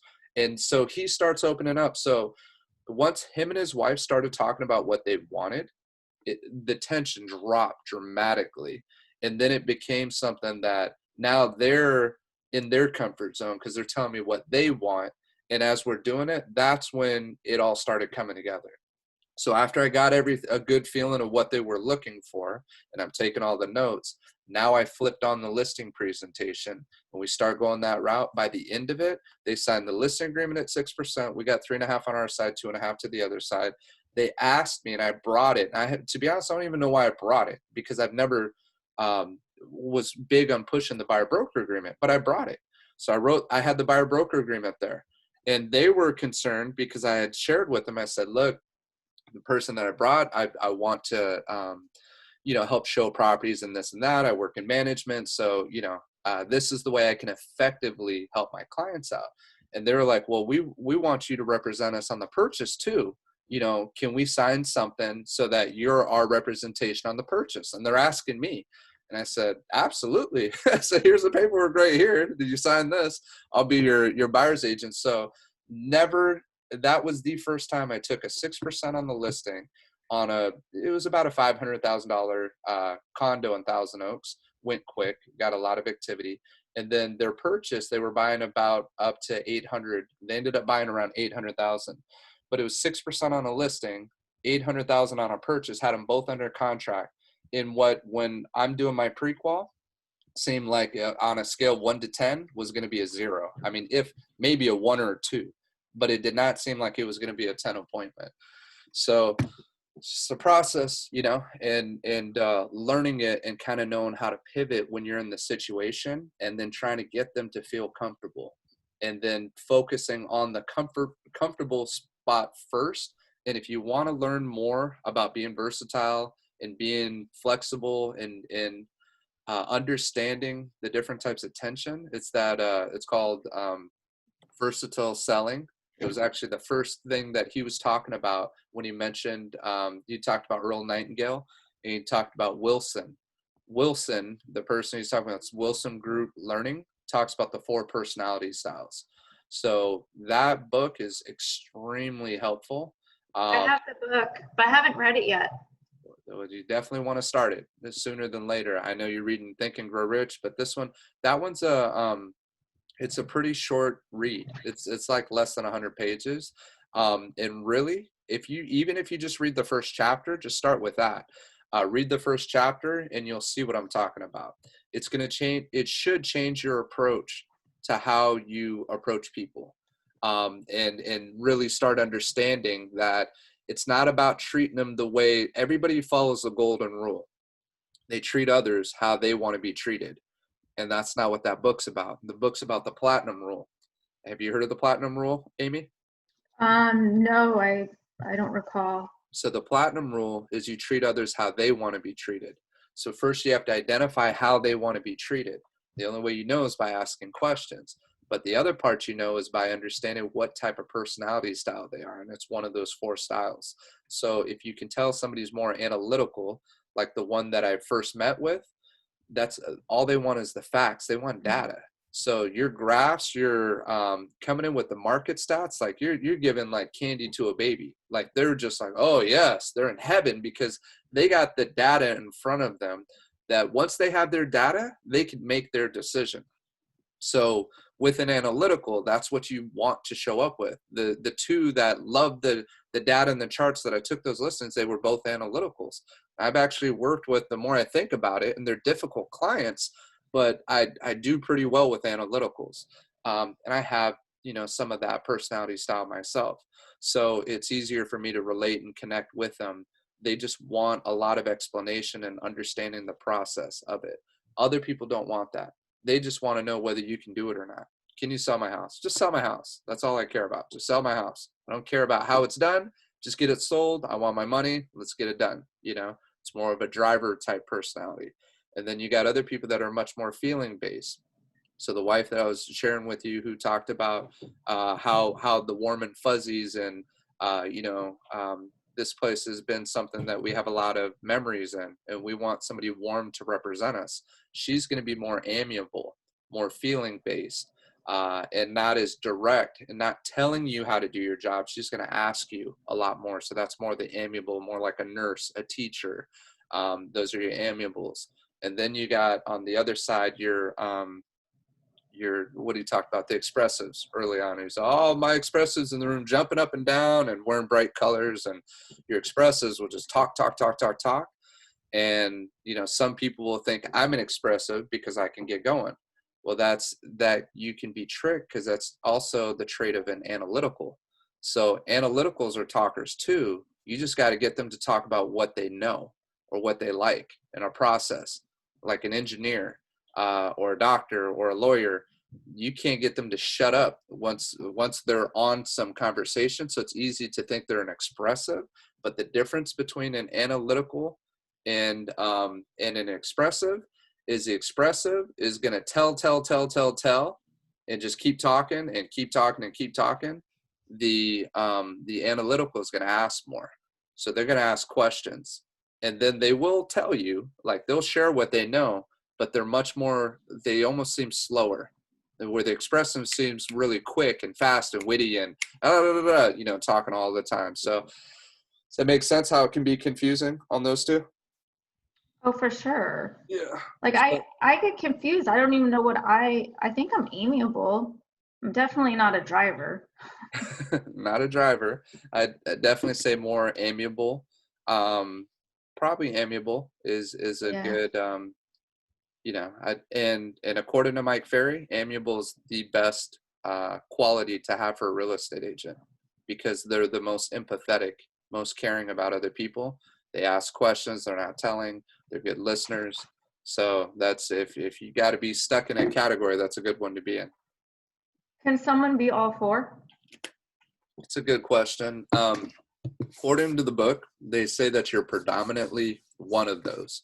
Okay. And it also makes it easier for you to identify when you realize, and what you should be doing as you're doing your initial conversation, as you're prospecting, is when you figure out what they are, write their personality style on top. because once you know it, now you know how to communicate with them. So the platinum rule, getting back to that, is the platinum rule is treating others how they want to be treated, not the golden rule, not treating others how you want to be treated. So maybe you don't like it when you get a phone solicitation. I hate it, right? I don't like it if somebody door knocks me. I hate it. I don't like it when, there's just certain things I don't like. So if I treated everybody how I want to be treated, then I'm missing out on 75% of the population, because only 25% of the population really is each of those personality styles. So it's like 1 in 4. So if all you do is work with people who are like you, then you're missing out on 75% of the opportunity that's out there. So in order to increase your business, you have to become more versatile. You got to understand the other quadrants, and you have to understand how they want to be communicated to. And once you do, you communicate to them the way they want to be. Just think of just like speaking 4 different languages. If somebody speaks Spanish and you're speaking to them in English, how does that make them feel? Now, if you speak to them in Spanish, they're like, okay, even if you're trying and your Spanish isn't very good, they see you making the effort. Now they can understand what you're saying, so you got a better chance of connecting with them and them allowing you to lead them through the process. So, yeah, that book it's a good one for sure. As we go through this process, there's going to be certain books that I point out like that you just want to, when you get the chance, to start reading it and just start getting into it. And the more that you do, you're going to see. It's not, you should never feel like, oh my gosh, I can't keep track. And it's not even about finishing the books. It's about just getting started on them and enjoying them. And hopefully you get to where you actually are like, this is awesome. Like, I'm learning so much about myself. I'm learning so much about just people and how things work, that it's just, it becomes a passion. It becomes something that when you're not doing it, you feel weird. Like you're like, oh my gosh, like, why is my week so tough? I'll give you a quick story. You guys have heard enough of them. I still got you guys, or did you guys go off to eat somewhere? No, I'm here, but my son's coming over. He's actually leaving on Thursday for 8 months. He's getting deployed. Oh, wow. So tomorrow will be my last day with him. So he's coming over right now. Okay. So yeah. I don't know what else you want to focus on, like for later, or tasks for today. I don't know. Yeah, I have no idea what's going to happen with this. I haven't seen it come back on yet. And okay. I just started, that's why I wanted to turn this kind of into a training, you know what I mean? No, this is great. I always love your stories, and it helps, you know? Thank you. So no, keep sharing. Yeah, well, I'm trying to remember. So what did I say right before I was going to share the story with you? Because I've lost track of the story I was going to share. Well, I know you were saying it's not about actually finishing the books. It's, you know, getting started. Right. Just kind of feeding the passion with that. But there was something specific. It's all good. Don't worry. Sorry. No, don't be. It'll come back. But no, just, you know, you just want to just get it kind of like I said, that first chapter was pretty eye-opening to me. And it's going to say the same thing I just said about treating others how you want. Then you're going to see 2 charts in there that talk about relationship tension, and then task tension. And those 2 charts are critical. And it's, if you want to listen to any salespeople, Tom Hopkins, The Art of Selling is really good. And he's really good about understanding that tension and how to make people feel comfortable. And so that first thing that you have to get to on the relationship tension side of it is people will have their wall up, their guard up. They don't trust you. They've been burned. They think that you're just after a commission, right? So their guard's up. So you have to find out how to lower that guard.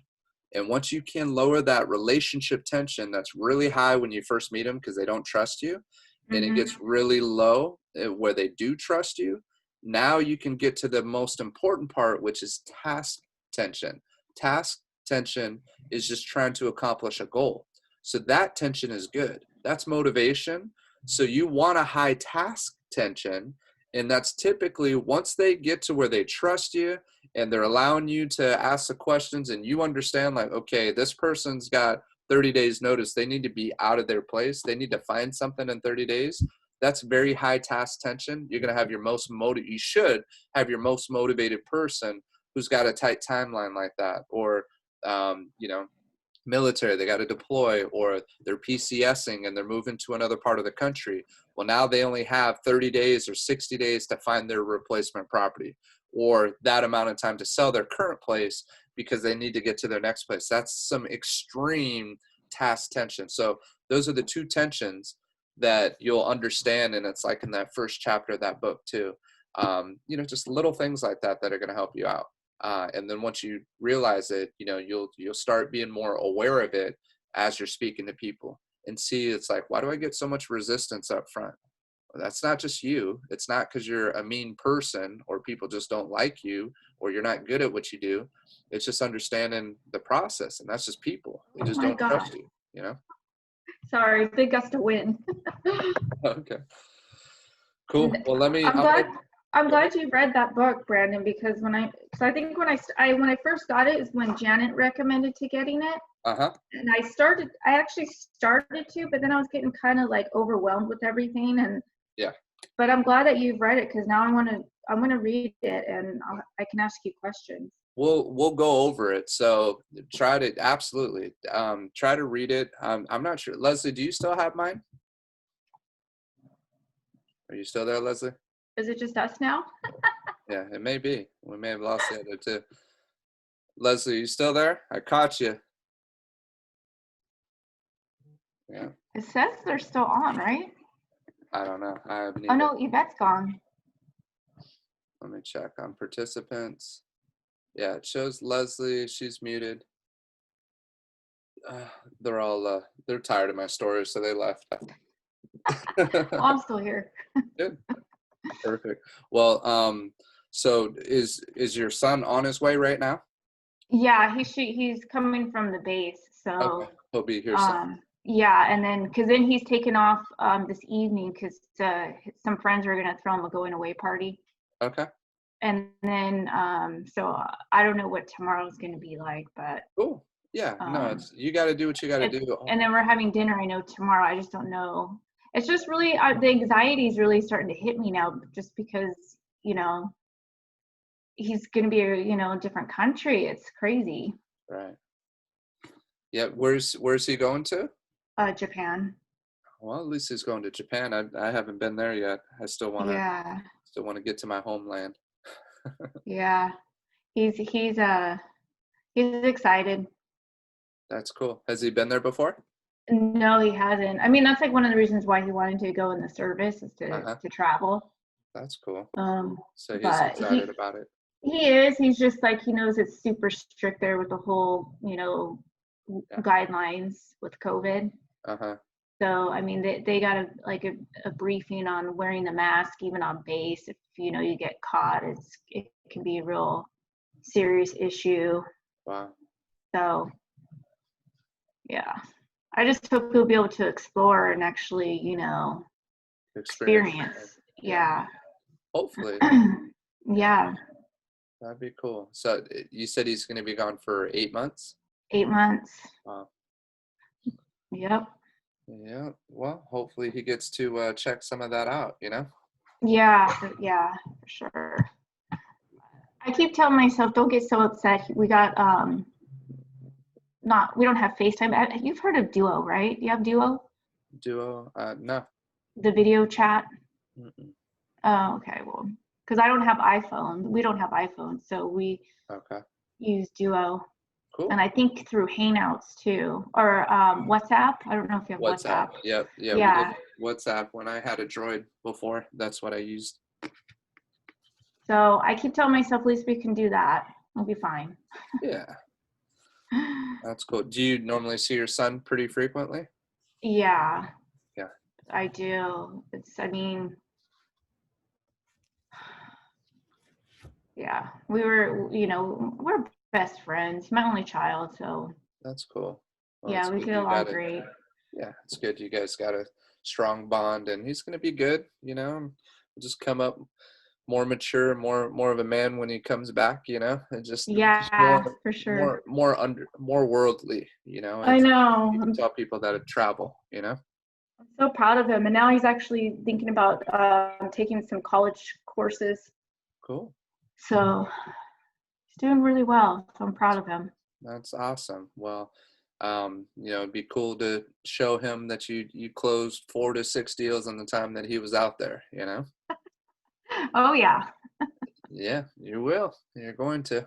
I'm putting it out there already, so I'm putting it out in the universe.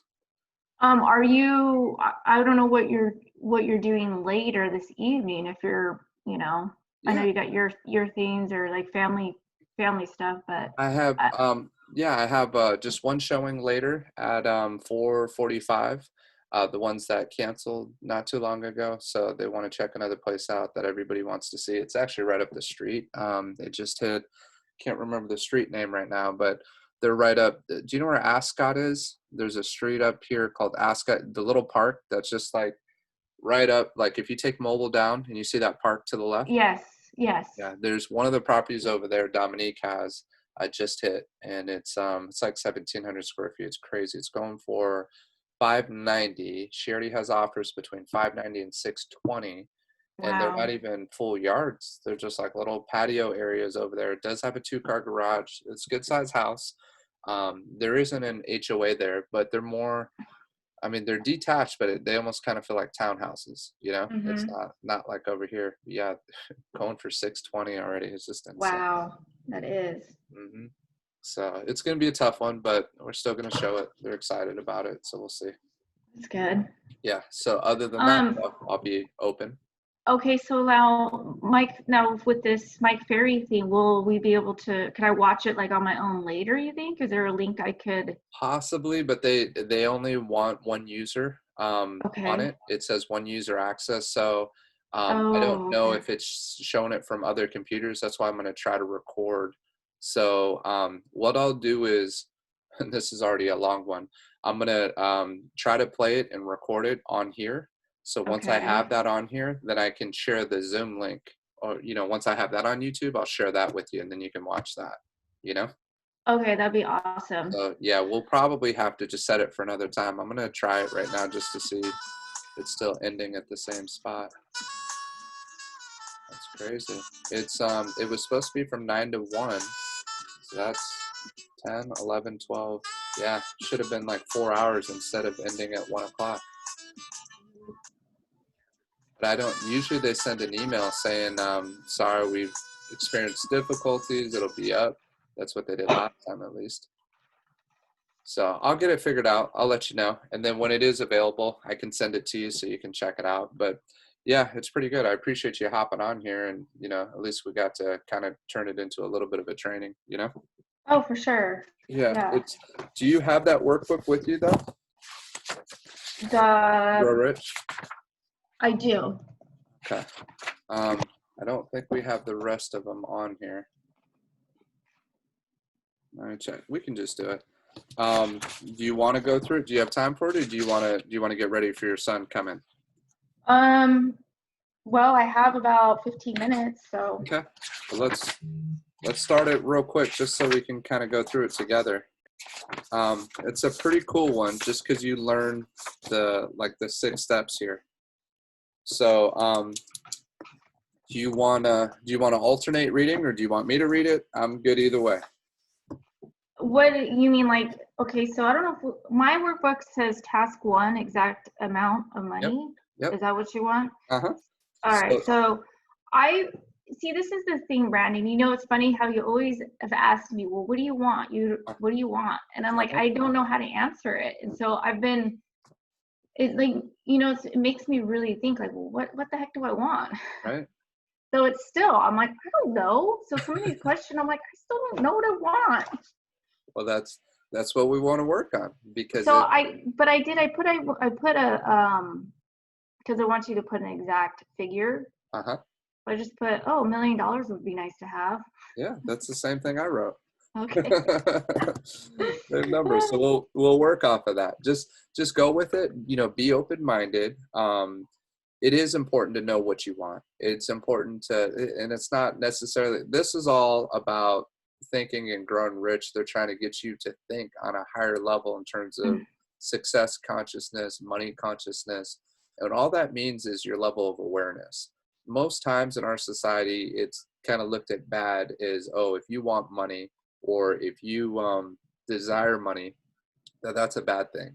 that you're greedy, that, you got issues, or that's, I don't know, I'm trying not to get too biblical or whatever you want to call it, but they'll just say it's like the source of, evil or whatever. They'll say money is the source of evil, when in reality, this is actually extremely effective. When you raise your level of awareness in terms of money consciousness, and that's what it talks about on the side. So I'll just start with the story, but when you raise that, you become more aware, you're smarter with your money, you start attracting opportunities with money because you're raising your focus and your level of consciousness with it. It's hard to just explain it without having somewhat of an understanding with it, but it's not a bad thing to start with. And that's part of where you're trying to break through those barriers in terms of with money. So I'll just start. Does that make sense before I get to it, or not really? No, yeah, sure. Okay. So for Thomas Edison, the success story. Thomas Edison dreamed of a lamp that could be operated by electricity. It began where he stood to put his dream into action. And despite more than 10,000 failures, he stood by that dream until he made it a physical reality. Practical dreamers do not quit.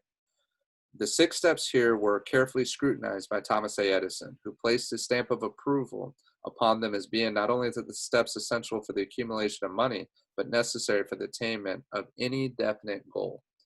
So if it's easier for you, if money is a tough thing to put as the numbers, the focus, I want you to try to do it just so you can see how this year goes. Now, for the $1 million for myself, it's I haven't been able to do that where I can say, okay, in 1 year, I'm going to make $1 million. I just haven't accomplished that yet. Doesn't mean it's not possible, just hasn't been done by me yet. So that's a pretty hefty goal if I'm going to put the time limit by the end of the year. Now, if you say $1 million in 5 years, it's probably more likely that that can happen if that's what truly you're trying to work towards, right? So what I would recommend, and it's not to get you to minimize the number, but I want you to see that this can work, is give yourself, just remember, the higher the dollar amount, you got to be willing. Nothing comes for, you don't get something for nothing. There's some major sacrifice. So what are you willing to give to get what you want? That's the second part of this. The part that is a critical piece of this is, what am I willing to commit? And just in our discussions before, if it's 10 hours a week ballpark, it's going to be, unless you hit the lotto, $1 million is going to be pretty challenging to attain with 10 hours a week, in terms of it. So you have to, your actions have to be in alignment with whatever your goal is. Does that make sense? Okay. Yes. Okay. So I'll just read the second part, and go ahead. No. I was just clearing my throat. Okay. So in the second part here, I'm reading on the task 1. If you look to the right, this is key to understand. Only those who become money conscious will ever accumulate great riches. Money consciousness means that the mind has become so thoroughly saturated with the desire for money that one can see oneself already in possession of it. I'll read that again because it's kind of hard to understand. Only those who become money conscious. So one of the things that Brian Troop taught me was money-making activities. If you focus on money-making activities every single day, you will make money. So when you make your tasks, if you say, I got to do 10 things, and you write all those 10 things down, go through them and circle the ones that will lead to you getting a paycheck. And if it's not something that'll lead to you making a paycheck, then that drops in your priority list. The ones that go up on top are the ones that are going to lead to you making a paycheck. That's like that 80-20 we talked about. Focusing on that 20%, knocking that 20% out every day. It's not having to do all 10, just the 20%. And part of that right now is reading and raising your level of awareness. Because once you have the proper mindset and the proper understanding, everything else gets a lot easier. And then you know what to focus on in terms of the work to do. So this is part of the process, is developing the strong mindset that Mike Ferry talks about. That's why he says to read a lot, right? Right. So then getting to, that part, the money consciousness, ever accumulate great riches. Money consciousness means that the mind has become so thoroughly saturated with the desire for money that one can see oneself already in possession of it. So this gets into one of the things that you're going to read in this chapter on desire. where they say it's not the amount of education you have. It's not even how hard you're willing to work, right? They always think that, oh, you got to work yourself to death to be able to make the kind of money. I said, you have to give something up, but it doesn't necessarily mean you got to work 40 to 60 to 80 hours a week in order to be really good at what it is that you want. What you need is the ability to visualize.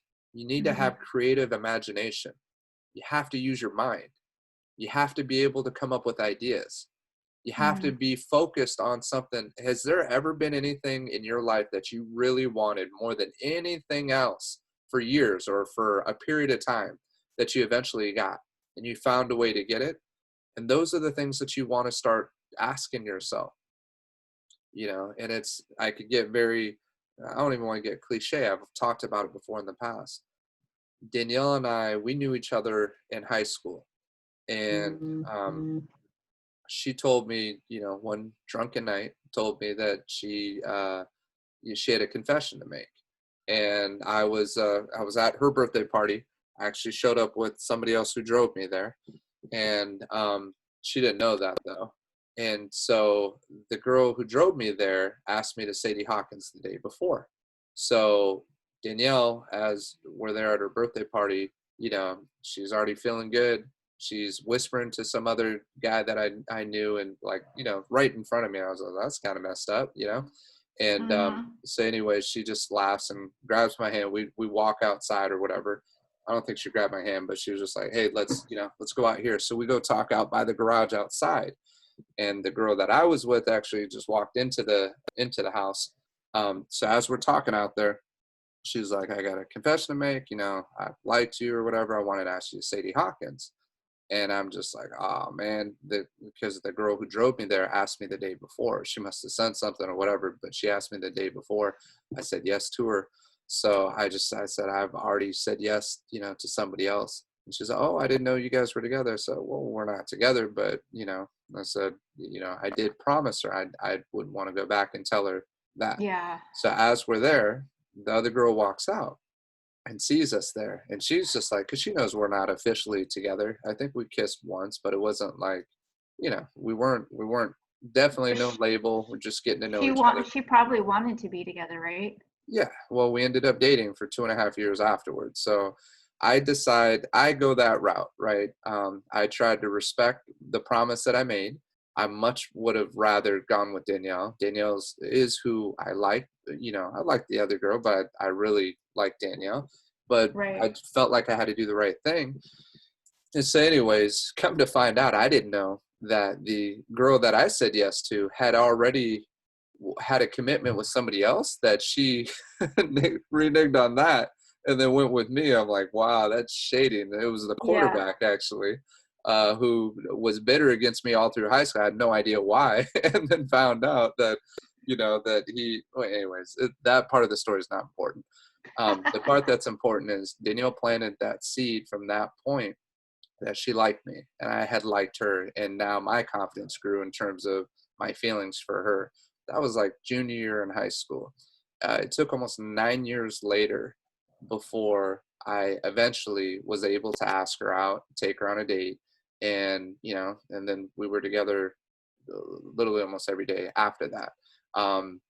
We took 1 month off, like 3 months after our relationship. But the whole point of the story is when you talk about a desire, and I can't say it was like this, white hot burning obsession that they talk about that you want to get to.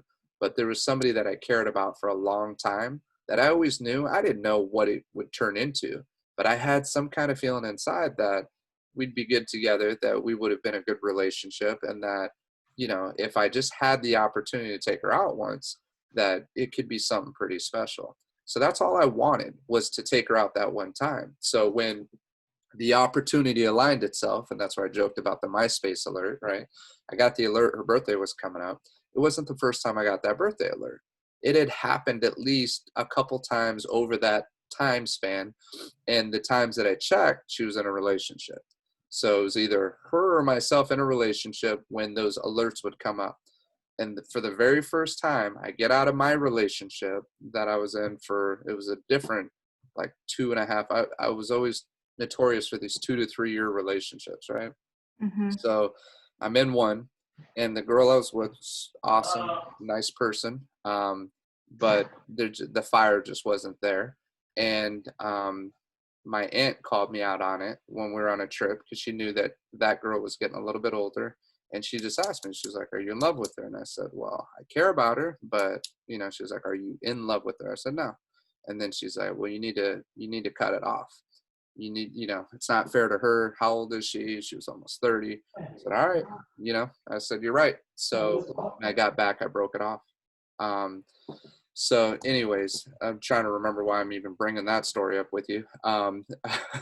That was the 1 month I had from that time. The alert comes up, and I see the alert, and I'm like, screw it, I'm going to ask. So I hit her up on MySpace real quick, send her a message. She sends me her phone number, and then called her up, asked her, if I could take her out for her birthday. And ever since, we're good. So the whole reason why I bring that up is I knew from even before then that things that I desired, or people, or situations, whatever you want to call it, when I had my mind set on something, that I could make it something where, I don't want to say it became an obsession, but a extremely white hot desire is what they talk about in that book. And when you can get to that and you can see something so prominent and that you want it so bad, then opportunities start aligning towards that happening. And then you can't hesitate. You just got to seize the opportunity, when it does happen. So I don't know if that story makes sense or not, but it's, it does in my mind.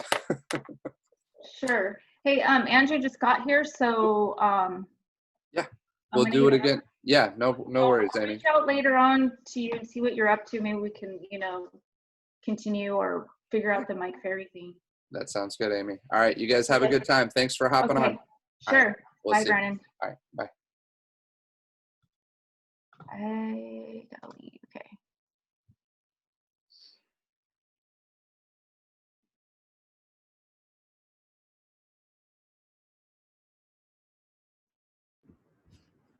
Hi, Brendan.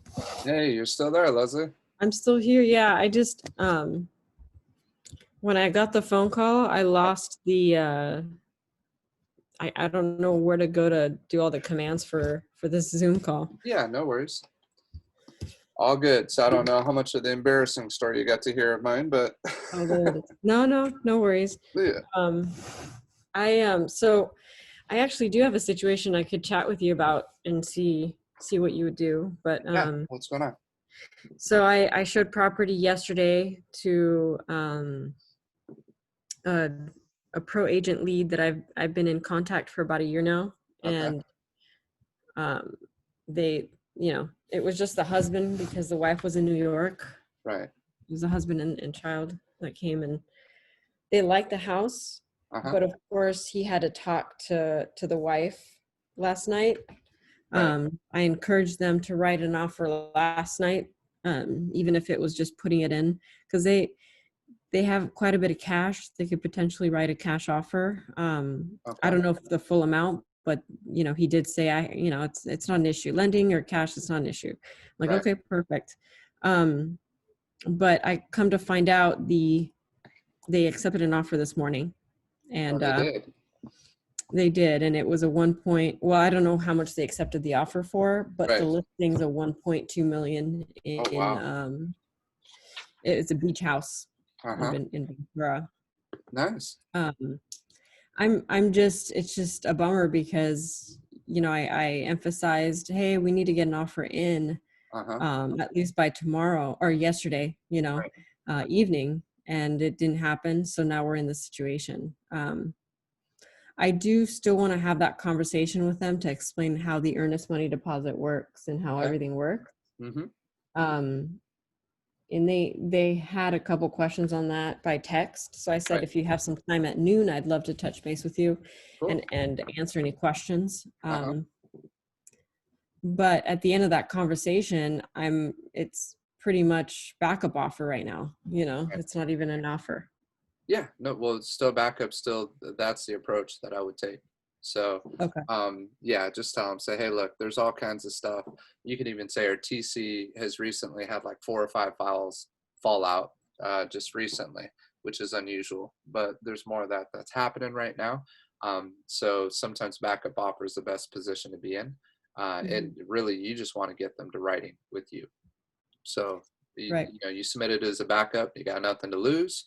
You try to see, you know, put your best foot forward, try to get in backup position 1. If it falls out, sometimes you can get the home inspection report from the other side. You know, just more details, more information that puts you in a stronger negotiating position as the second person, because they've already had one fall out. Right. Sound good? Sounds good. Yeah. Cool. Okay. Well, the mic Ferry started popping on. Do you want me to play it? Sure. I'll just have to head out in a little bit. Go. But it's okay. I can But it's listen a to sister it. that wants to sell her home. Yeah. Okay. Your brother is a doctor. You fall down and break your thumb. Do you want your brother, the doctor, to follow the medical process or just wing it? Come on, I can't hear you. Follow the process. Okay? Your brother is the captain on American Airlines and you're on one of his flights. He sees you getting on and says, oh man, now since you're here, we're going to change the whole experience. Never happens. Okay? So does anybody want to share with me why you've chosen not to follow the 5-step listing process? And for all of our viewers, we're getting a 0 response. All right, so step 1 is, and I'll come back to you, John, commit 100% of the time to pre-qualify. 100% of the questions you asked, and never change them. And why do we not do step number 1 in the listing process? We are concerned about the answers. Well, Mike, they told me they want to sell, and I've talked to them 3 or 4 times, and I've done a lot of follow-up, and I know they really want to do something, and you know, I don't want to bring up something that may cause them not to want to talk to me. No, you want them to bring up what the concerns are before you go out, and that's what the pre-qualifying is all about. The pre-qualifying gives you the concerns, the objections, and the questions. I mean, think about it. You're going to say, and when I see you on Tuesday at 4 o'clock, what price do you want to list your home for? Pre-qualifying question, right? Say yes. And they say, well, you're the real estate agent. You tell me. Mrs. Smith, you know, as a professional real estate salesperson, I study homes and prices every day. Therefore, I know exactly what your home will sell for when I see you. What price won't you go below? Well, we won't go below $725. Yes, now I know what the objection is going to be because I want to list it for $675 and she wants $725. See, just the fact that I go through the process tells me the answer. Step number 2, mail or deliver a non-ego pre-listing package. They don't need to see 34 photos of you in the pre-listing package. Watch your copy of your plan of action. Obviously, copy of the CMA with suggested price, copy of the net sheet, any disclosure statements that have to be filled out and initialed and signed. You know, basic fundamentals, and put them in the package with a cover letter. We're going to review these documents when I see you Tuesday at 4. Take a moment, review them, and mark down where you have questions. Because then when you walk in the door, or when you call back, you get all the objections and questions that you can prepare for. Step number 3, call and confirm that they read the package. And that is the one most people don't use. In a loud tone of voice, everybody say why. Because we're afraid they're going to say something to want to cancel the appointment. And that's the fear that we have as to why we don't go a step further. Question over here. So then let me give you step number 4 while he's walking over to Diane. So step 1, pre-qualify. Step 2, that pre-listing package, not with 39 photos of yourself and 15 phony letters that you wrote to yourself how great you are. Okay, step number 3, call and confirm they read the package. Miss Diane. Diane Varney, Las Vegas. Thank you, Mike. The call back and confirm, I agree. That was the one that I had the hardest time getting around, but I do it. I do all 5. And that is the one that seems to be presenting the most pushback, especially in today's market, because sellers are a little bit fearful and they don't know this and that. And so how can we be better at cinching up that appointment during the call and confirm when the sellers are still antsy? Well, if your sellers are a little bit nervous, you would need to say to them when you call. So I'm calling back Diane Barney. Okay, I've got a Tuesday at 4 o'clock listing appointment, Monday afternoon, ring, ring, ring. Hello. Hi, Diane, it's Mike. I'm looking forward to seeing you tomorrow at 4 o'clock. Did you have a chance to review the package I sent out? I did. Thank you for sending that. Of course. Are there any questions at all? You know, Mike, I think we're going to need to wait. We just have a lot of things that we need to pack up. We've been in this house a long time, and I just don't think we're ready. Okay, why don't we do this? Why don't we come out, make the presentation. Let's see if what I do makes sense to you, first of all. Does that make sense? Sure, I just don't want to waste your time. That's okay. I mean, I'm a professional realtor. Sometimes people listen, sometimes they don't. So I'll see you tomorrow at 4 o'clock, correct? Well, that's the plan. Good, I'll look forward to it. Thank you. Thank you, Mike. Folks, we're not doing brain surgery. Watch, I can't make the presentation until I'm there. So my job is to get there, because that kind of an objection is just normal. I mean, that's as common as a motorcycle driving by the studio right now, okay? So just do everything to keep the appointment. Watch, my job is to go on appointments. My job is not to get leads. My job is not to do anything more than go on appointments. My job is appointments. An attorney needs to have clients. A doctor needs to have patients. An airplane has to have passengers. A professional realtor has to have appointments. It's priority number 1, 2, 3, 4, 5 through whatever number you count to. Okay, thank you. There's a question over here. So let me give you step number 4 then, okay? And step number 4 is on the process, remember, pre-qualify, send the pre-listing package, call back and confirm. Step number 4, vitally important, show up if it's gonna be live 15 minutes early in front of the house. And you check, if you're a lady, your makeup and your hair. For the man, is your tie tied? You know, you've got your pre-listing package copy with you. You review what you sent out. You've got your listing script. You read through it once or twice to yourself quickly. And then 5 minutes before the appointed time, you're a professional walking up to the front door. Instead of, but my stupid assistant didn't put up time. I hope that goddamn package is there, and oh my God. And it's 7:15 for a 7 o'clock appointment. I mean, talk about a bad start. So I always got there 15 minutes early. Just gotta do this real quick, Leslie. Okay. I got Brendan? really I gotta send an invite to presentation. Anthony and Yvette real Let me quick. see what I sent out for the CYA, the net sheet. They got a copy of the plan of action. The contract was sent to them. They got all the disclosure statements. I called and confirmed the appointment. Let me just read through the script a couple of times with a little energy and enthusiasm. It was 5 to 7. I'm on my way. Okay. And I'm going to get 90% of them. Paula, please. Paula from Las Vegas, Coldwell Banker. My great coach, Just a minute, Tony. watch. My great coach, Tony, taught me that when you call to confirm, it's for a pre-qualification, not a disqualification, right? I don't even know what that means. Okay. Who's your coach? My coach right now is Gailey. I'm sorry? Gailey. Okay. I don't even know what that means, but you know, if I could figure out what most of the coaches say most of the time, I'd be better off. My question is, when do you decide not to go on the appointment? Like if they're adamant about the price, or, you know, when do you decide, you know what, it's not worth my time? Maybe 1 out of 100. Really? Oh yeah. I mean, watch, I got to be better than the objections they give. I mean, does a quarterback with 2 minutes left in a game and they're 16 points down say to the group in the huddle, we're not going to win. So, you know, let's go up to the line and do our best. Man, they're planning on going ahead, scoring a touchdown, onside kick, another touchdown, 2 points at the end, and winning the game by a point. Watch, you're playing to win. Gailey, I love you to death. I've known her for 25 years. Watch, Hey, Brendan. you're playing to win. Yeah. Go. Maybe Leslie? 1 out of 100 times. Because Hey, Brendan. What's Do you up? hear me?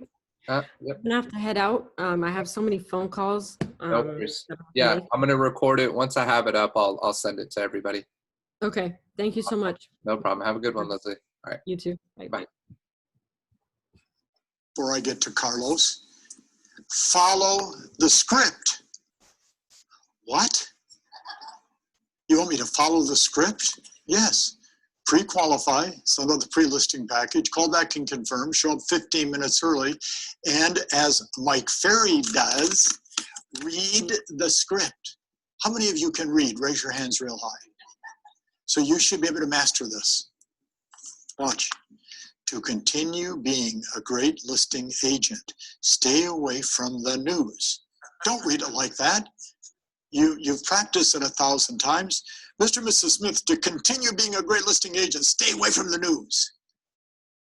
You're doing it with conviction because you practice. Carlos, please. And energy and enthusiasm. That's another thing that you've taught us. Always. So going to that question about the pre-qual, I believe the pre-qual is really the actual listing presentation.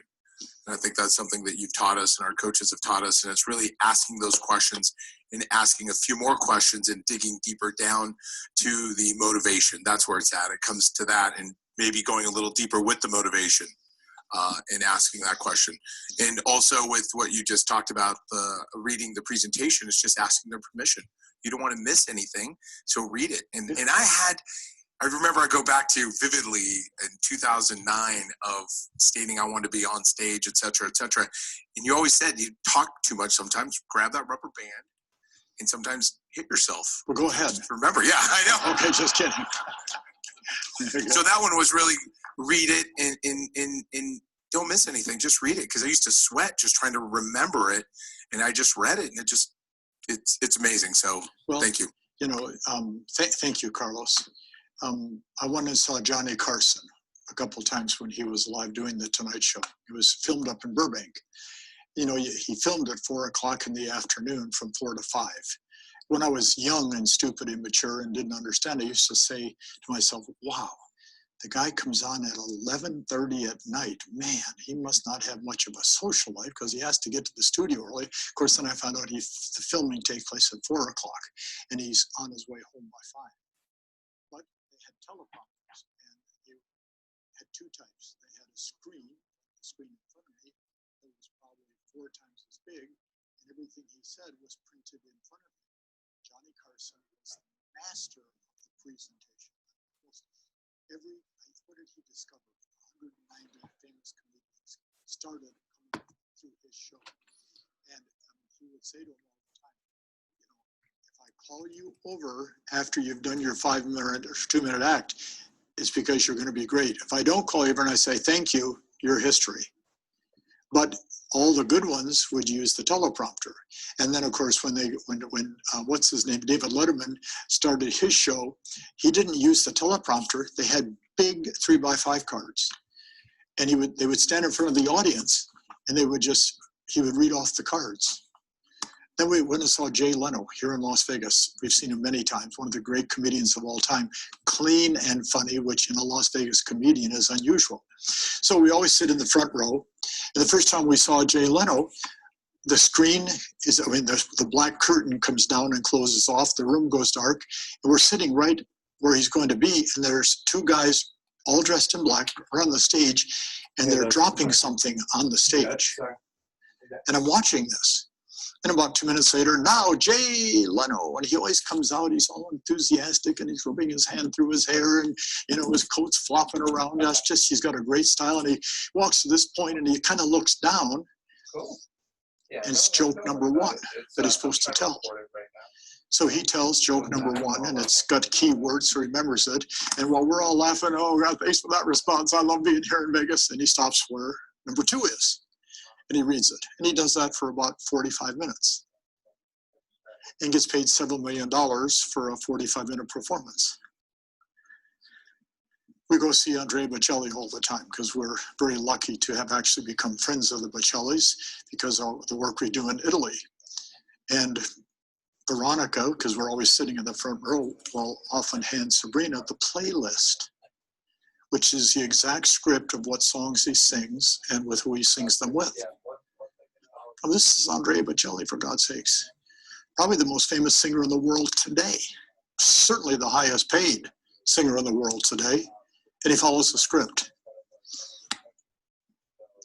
I wonder if it should be a consideration. So, and they all have a written out printed script. I mean, for 45 and a half years, I've been reading from a script. And you've gotten so used to it. When I have a first time attending the audience, they'll welcome and say, "Are you actually reading to us?" "Yes." "Well, you charge a lot of money to read." "It's because I know how to read." But I don't. I would say to 99% of the attendees, and I've had millions of people in my audiences, 98% of the 100% don't even realize that I'm reading everything. And if you look at my scripts, there's all sorts of little notes of what I'm going to say, little things that are supposed to be funny or not funny, or examples or stories. So let's go to point number I. To continue being a great real estate agent, stay away from the news and the social media in 2021. That's going to be the hardest thing. So on January 1st, I have an iPad. And on the iPad were all these apps. And most of the apps, I don't even know what they are or why they're there or where they came from. So what I did on January 1st, I cleansed my iPad, which at the same time cleansed my phone. So I removed every social media type of app that I never looked at except for LinkedIn. And then I removed every news media app. The only one I ever looked at was USA Today, the sports section, and I even removed that. So, I went through a 100% purged all social media, which I never paid attention to, and all news. So I'm not even tempted. And then people say to me, "How do you know what's going on in the world if you never read the news?" Everybody tells me. And usually when I don't want to hear. So how much good news is being published? Come on, say it. Have we ever seen a newspaper titled Good News? Because people love bad news. I just don't think it does anything to help advance my career, my thought process, and what I'm trying to do, and I don't think it helps you. Watch. Only feed your mind with how you're going to get a listing appointment or take a listing today. Period. That's what my job is. Only feed your mind with how you're going to get a listing appointment. So you've seen me use this example over the years. If I said to all 50 of you, okay, it is about 25, 26 minutes to noon. We're going to stop at noon. We're not stopping at noon. We're stopping at 1. We're going to stop at noon. And between noon and 5 o'clock, you have to get a listing. And if you can't get a listing, you lose your license for life. First of all, would you be motivated? Yes. Could you get a listing if you had to? Yes. Sure, you'd list your own home. And it'd be overpriced. And probably a short sale. Just kidding, of course. But some of you say, "Well, I'm not going to do that." All right, let's make it a little more serious. You have until tomorrow at noon to get a listing. And if you don't, you lose your license for life. And you spend 5 years in a federal penitentiary. Could you get a listing? Yes. Right, then why don't you?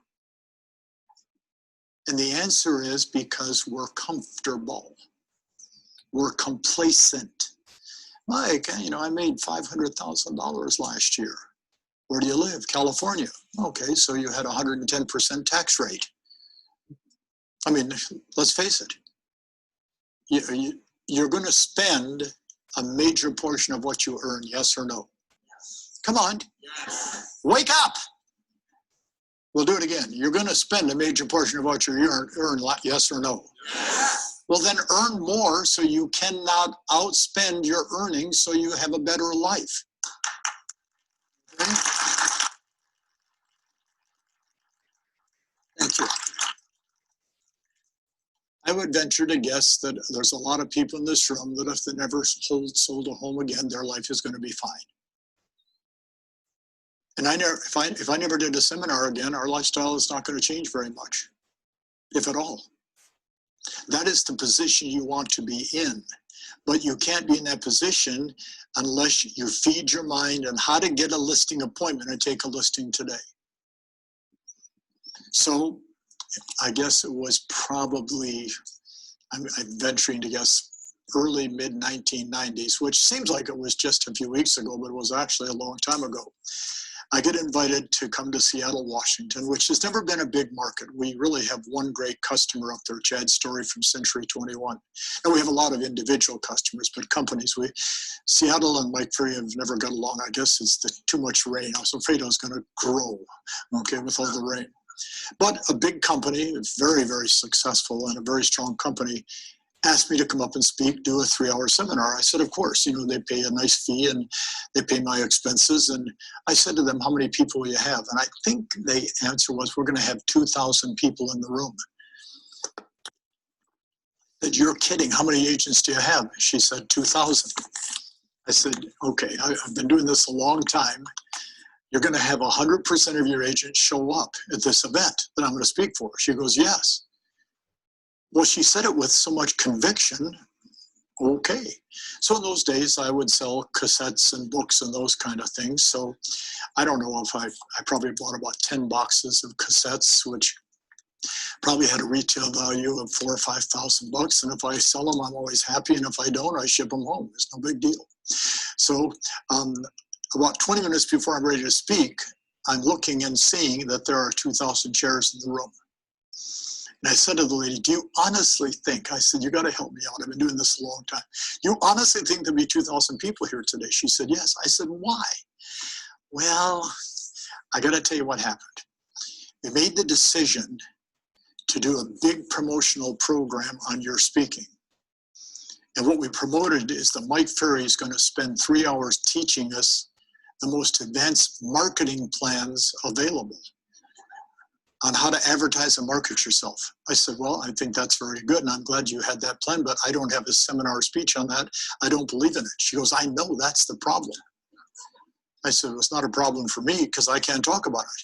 Well, you have to do something. It was in a country club, so I went around the corner and they had a big bar area, and I took out a 3x5 card and I wrote down, which is the next point, the perfect marketing plan.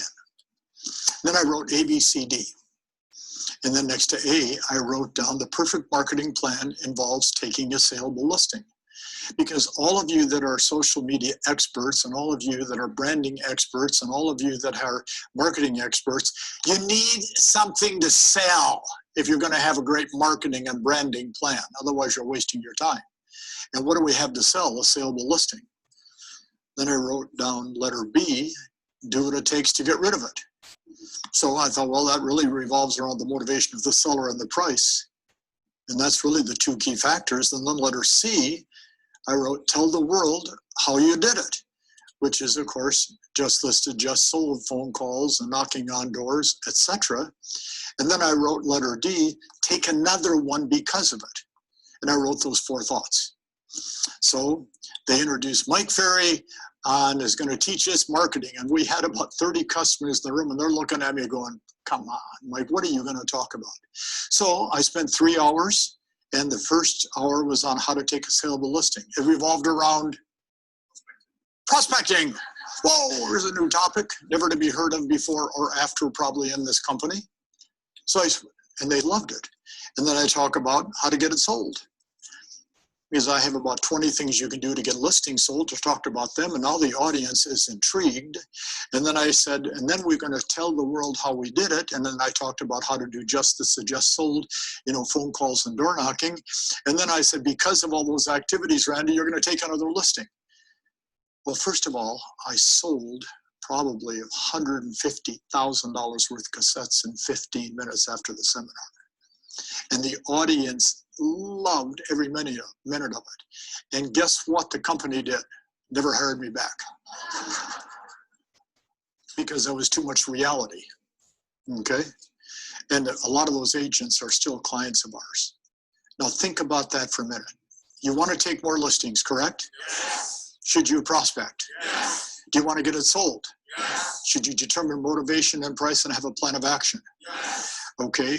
Do you want to tell everybody what you did? Yes. It's called Just Listed, Just Sold. And will you probably get another one because of it, yes or no? Yes. I think we have some winners here, folks. Next point. To become a great listing agent, you not only have to intensify your role play and skill development, but you have to increase the number of people you talk to and speak to each week to increase the number of prospecting sources you execute. So we said to all of our visual attendees that they could send questions in to Lori. So here's the first question that came in. If this market requires more prospecting, what should your afternoon schedule look like? Because, you know, most of us, if we prospect of any type, I mean, if you are buying 1,000 leads a month off Zillow or Realtor.com, the leads that you're buying are not calling you, they're not emailing you, they're not texting you. The only way to find out if they want to buy or sell is to, so you got to make a contact. So generally speaking, your prospecting should be done in the morning or afternoon because your energy is higher, there's less distractions, there's more people at home, more people willing to answer their phone. There's 100 reasons why you should. But that means that for most great agents, the afternoon, usually from noon until about 3 is probably dead time.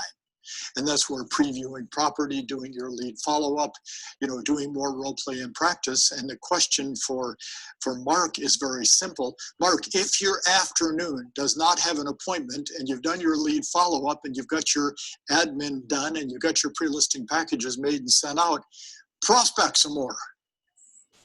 Watch. When in doubt, prospect.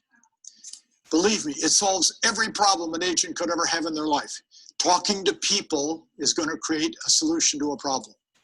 I tell brokers, if you want to solve every production problem in your company, recruit all the time, which is prospecting. So Mark, thanks for that. And then this question came from Mark. Mark is, well, he sent it in 3. He's a little analytical, okay? We love Mark to death, but he's analytical. In a hot market, will our contacts to listing appointments and listings taken increase? No. They only increase if you get better and you do more. No formula there. And then how do or can you even overcome the fear of success? I've been struggling with this for years. Okay, so one of the things that we say to all of our great coaches, and we've said this for many, many years, we are real estate sales coaches. That is our function, our job. We're not psychiatrists. We're not marriage counselors. We're not psychologists. You know, we can't help you raise your children. We can't help you with any religious beliefs you have. We're not experts on health. We're experts on helping you learn how to sell. So when people ask questions like that question, we don't get involved in the answer, okay? Because, see, if you take a look and say, well, wait a minute, okay? How do I overcome the fear of success? G-O-I. Get over it. For God's sakes, you've learned how to do something most people can't do. And if you can't accept it, start affirmations, full-time, nonstop, every day, virtually, every day, reaffirming in your mind. Get involved in the coaching and try doing what the coach says every single day, all day long. Get more accountability partners and have them be tough on you. More role play and practice. Outspend your income, put yourself in debt, and you don't hear me say those kind of things very often, to increase your revenues. There's a lot of things you can do, but if you don't understand that you're responsible for your success or failure, it doesn't matter what I say about your success or failure. End of conversation. So I can't remember who that one was from. All right. So intensify your role play and skill development, but you have to increase the number of people you speak to each week and increase the number of prospecting sources you execute. On my desk at home, I had put together this little thing several years ago, 61 ways to find a listing. We brainstormed, all the coaches and I, everything we could think of to help you find a listing. And then I went through it a couple of months ago, and I selected what I thought were the 20 best of the 60, okay? If I could ask my wife, Sabrina, just to help me remember, I'm gonna bring that tomorrow and spend a little time with you guys and gals and our viewers on what I think are the 20 best prospecting techniques. So we'll try to cover that tomorrow. The next point, to solidify and strengthen your listing skills, consider increasing the use of listing affirmations. Consider using more strong listing affirmations. And don't be embarrassed. You know, I mean, if you're saying, if you pull up in front of a house and you say, oh, I'll never get this listing, that's an affirmation. Or you can pull up in front of the house and say, I am a great listing agent. That's an affirmation. So either one is an affirmation. One brings about a more positive result. One brings about a little bit more negative result. And my 5-minute to the break thing, you're supposed to be telling me something on the screen. So the last point, agents often use one presentation on a come list me from a past client, another presentation if it's a friend or neighbor, and another presentation if it's a prospect they just met, to take the stress out of the listing process for yourself and the client. Do it the same way every single time. Everybody say, okay. So I guess that is like 13 thoughts, okay, on taking listings and using the process. We could cover 100. Thank you for the questions that have arrived. Keep sending them in. And of course, thank you for all the great response in the audience. We're going to take a 10-minute break, and we have a last hour of the today that is really going to be fun. So run to the restroom, grab a snack, get off your phones because your phone calls and texts last too long. See you back here in 10 minutes. Thank you. How you doing, bud?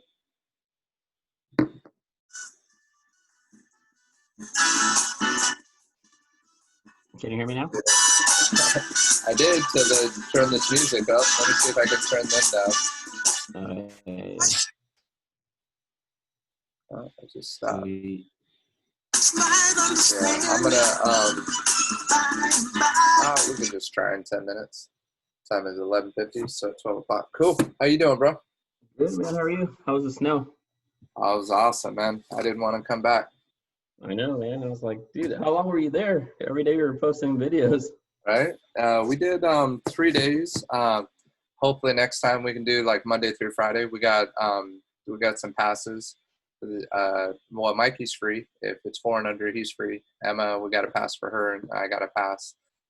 So Danielle hasn't been able to learn yet. She's either been pregnant or with a young one for the last few years. So eventually, after I teach the kids, then I'll teach her how to do it too, so we can get out there. Oh, she didn't go this time? She went, but she didn't go on the mountain. She just. Mikey looks like a natural, dude. How old is he now? Dude, he's 4. He just turned 4. Yeah, he's yeah, it's crazy, dude. This wind is nuts right now. The lighting sucks in here. I was in the garage, but the internet connection was pretty weak, and I'm starting to get it set up in there. I also got the RV that we were working out of, so right now I'm in the bedroom, but the lighting's pretty shady. Oh, no worries, man. I can see you. Need to see my face anyways. I can see your face. All right, cool. But how are you doing, bro? Good, man. I want to get started with real estate. That's why I was kind of like contacting you. Yeah. Because I'm gonna be done with Lexus. Cool. Like I haven't gone to Lexus. I was at the 7th. I went. I talked to an attorney kind of about what was going on at work. Right now. It was, I think, 2 years ago. And that was in May. Can you see it? To Mesa. Yes. Yep. When we had a little. I was very impressed with a very open heart-to-heart conversation about your career. We were doing that program for NARUB with my son Tom and I. Mm-hmm. I think that was a big breakthrough. Yeah. Good for you. So what did you earn in 2020, Chris? 2020, just a little under 700,000. In St. Cloud, Minnesota, you probably were one of the top earners. It was a good year. It was a great year. Is there many people in town that in real estate that earn more than you? There are a couple that gross more, but probably not net more. Yeah, that's good. What did you earn last year? 751. 751. So that is outstanding. Okay. So I'm going to ask both of you the same question, and I'm going to nod and wink at Ramon because it's going to be an easier question to answer, okay? Is it realistic to break $1 million in income in St. Cloud, Minnesota? Well, Mike, we finished at just under 700,000, but we started this year with 198,000 in pendings. So yes. Oh, so you could. Yeah, we could do it this year. Absolutely. And look at wink, wink, wink to Ramon. We both know with your average sales price, the work ethic you've developed, in the next year or two, you could break $1 million, couldn't you? Absolutely. And we had this conversation where I told you I want to make $1 million when you started coaching me for the couple of months. Yes. And you told me, let's not focus on that first. Let's focus on the skills. Yep. Let's focus on paying off that $340,000 debt that I had, taxes. And he paid it off just like that, which is great. Last year. Thank you. Yeah. I know, that's a big deal. Okay. So you were working on my mindset. Yeah, and of course, what I love about being around Ramon is the energy and enthusiasm, and you can see that and feel that. And I always thought if we could just get him directed with the skills, with the energy and enthusiasm, he would be unstoppable, which I said to Ramon that particular day, it was May. Ron, you were with me when Tom and I did that fun little 2-day event for an Arab. And I said to Ramon, I got to get you to believe as much in yourself as I believe in you. Thank you. Because that's the name of the game, you know. So the goal for this year, transaction count? Transaction count is 105. 105. Correct. And transaction, thank you, that's great. Transaction count, goal for this year? 75. And on 75, how much do you earn? 1.132. 1.132. Good for you. That's good. Good for you. You have a lot of supporters. Okay? Thank you. Yeah, there's no question. And for you, it's old hat. You've been doing it for, well, actually, you guys have both been doing it a long, long time. They have probably close to 70 years of experience, which is, how old are you now? I'm 49. 49. Because your son, who came to work for you, I remember when he was born, and now I'm sitting at a retreat, and he and I and his son are taking photos together as an adult, and sharp, well-dressed. I mean, you and your wife have a lot to be proud of. I don't know the rest of the family, I just know your son. Yes. Do you have kids? I have 2.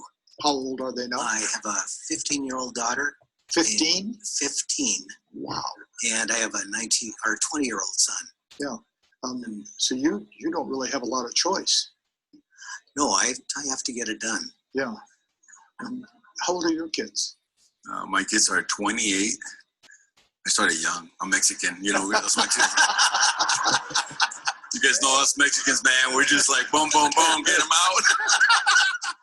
Catholic, same thing. Catholic. You got Catholic and Mexican? Bad mix.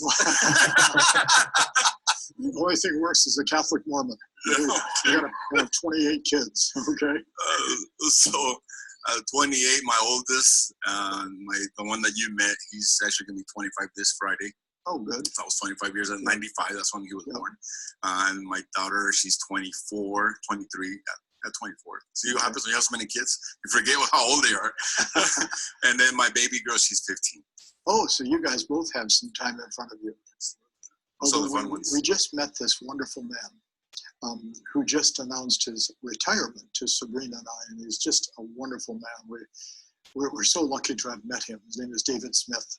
And we're on the phone with David about a business that the three of us were going to try to set up and get going. And at one point, Sabrina said to this group on the phone, guys, you got to understand, my husband Mike is 75. We can't be spending a bunch of years trying to figure this thing out. And this calm, relaxed voice says, Sabrina, thank you for that. I'm David Smith. I'm the one that owns the company. I'm 81. And I have time, okay, which I thought, and then we met he and his wife. His wife is 40. He has a 3-year-old and a 1-year-old. Oh my goodness. Holy smokes. You guys got it made in comparison, that's for sure. So what is the hardest part of what we ask you to do, Chris? The hardest part. And I'm going to ask Ramon the same question. I think the hardest part is consistency. Because? It's I think one of the best things about coaching is that you've got your highs where you have a month where, everything you touch turns to gold, and it keeps you grounded. And then you've got the month after where you were riding on the high and you didn't do any work and your business tanks, and it brings you right back up. And I think the consistency of week after week, day after day, getting it done and doing it with the same quality all the time, it's probably the hardest part. What is your biggest month for listings taken, listings sold? Transaction count. What's your best month? 29. Wow, good for you. Yep. So it would thank you guys. Okay. Well, Mike, last year we... Hold on. There's a golden rule speaking. When they're applauding for you, accept it. Okay? So thank you. I was going to say last year we had our first $250,000 week. 200. Wow. Yeah.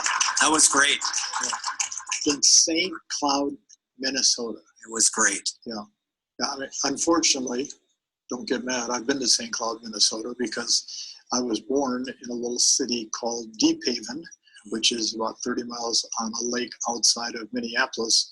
Ramon, no indoor heating, no indoor hot water.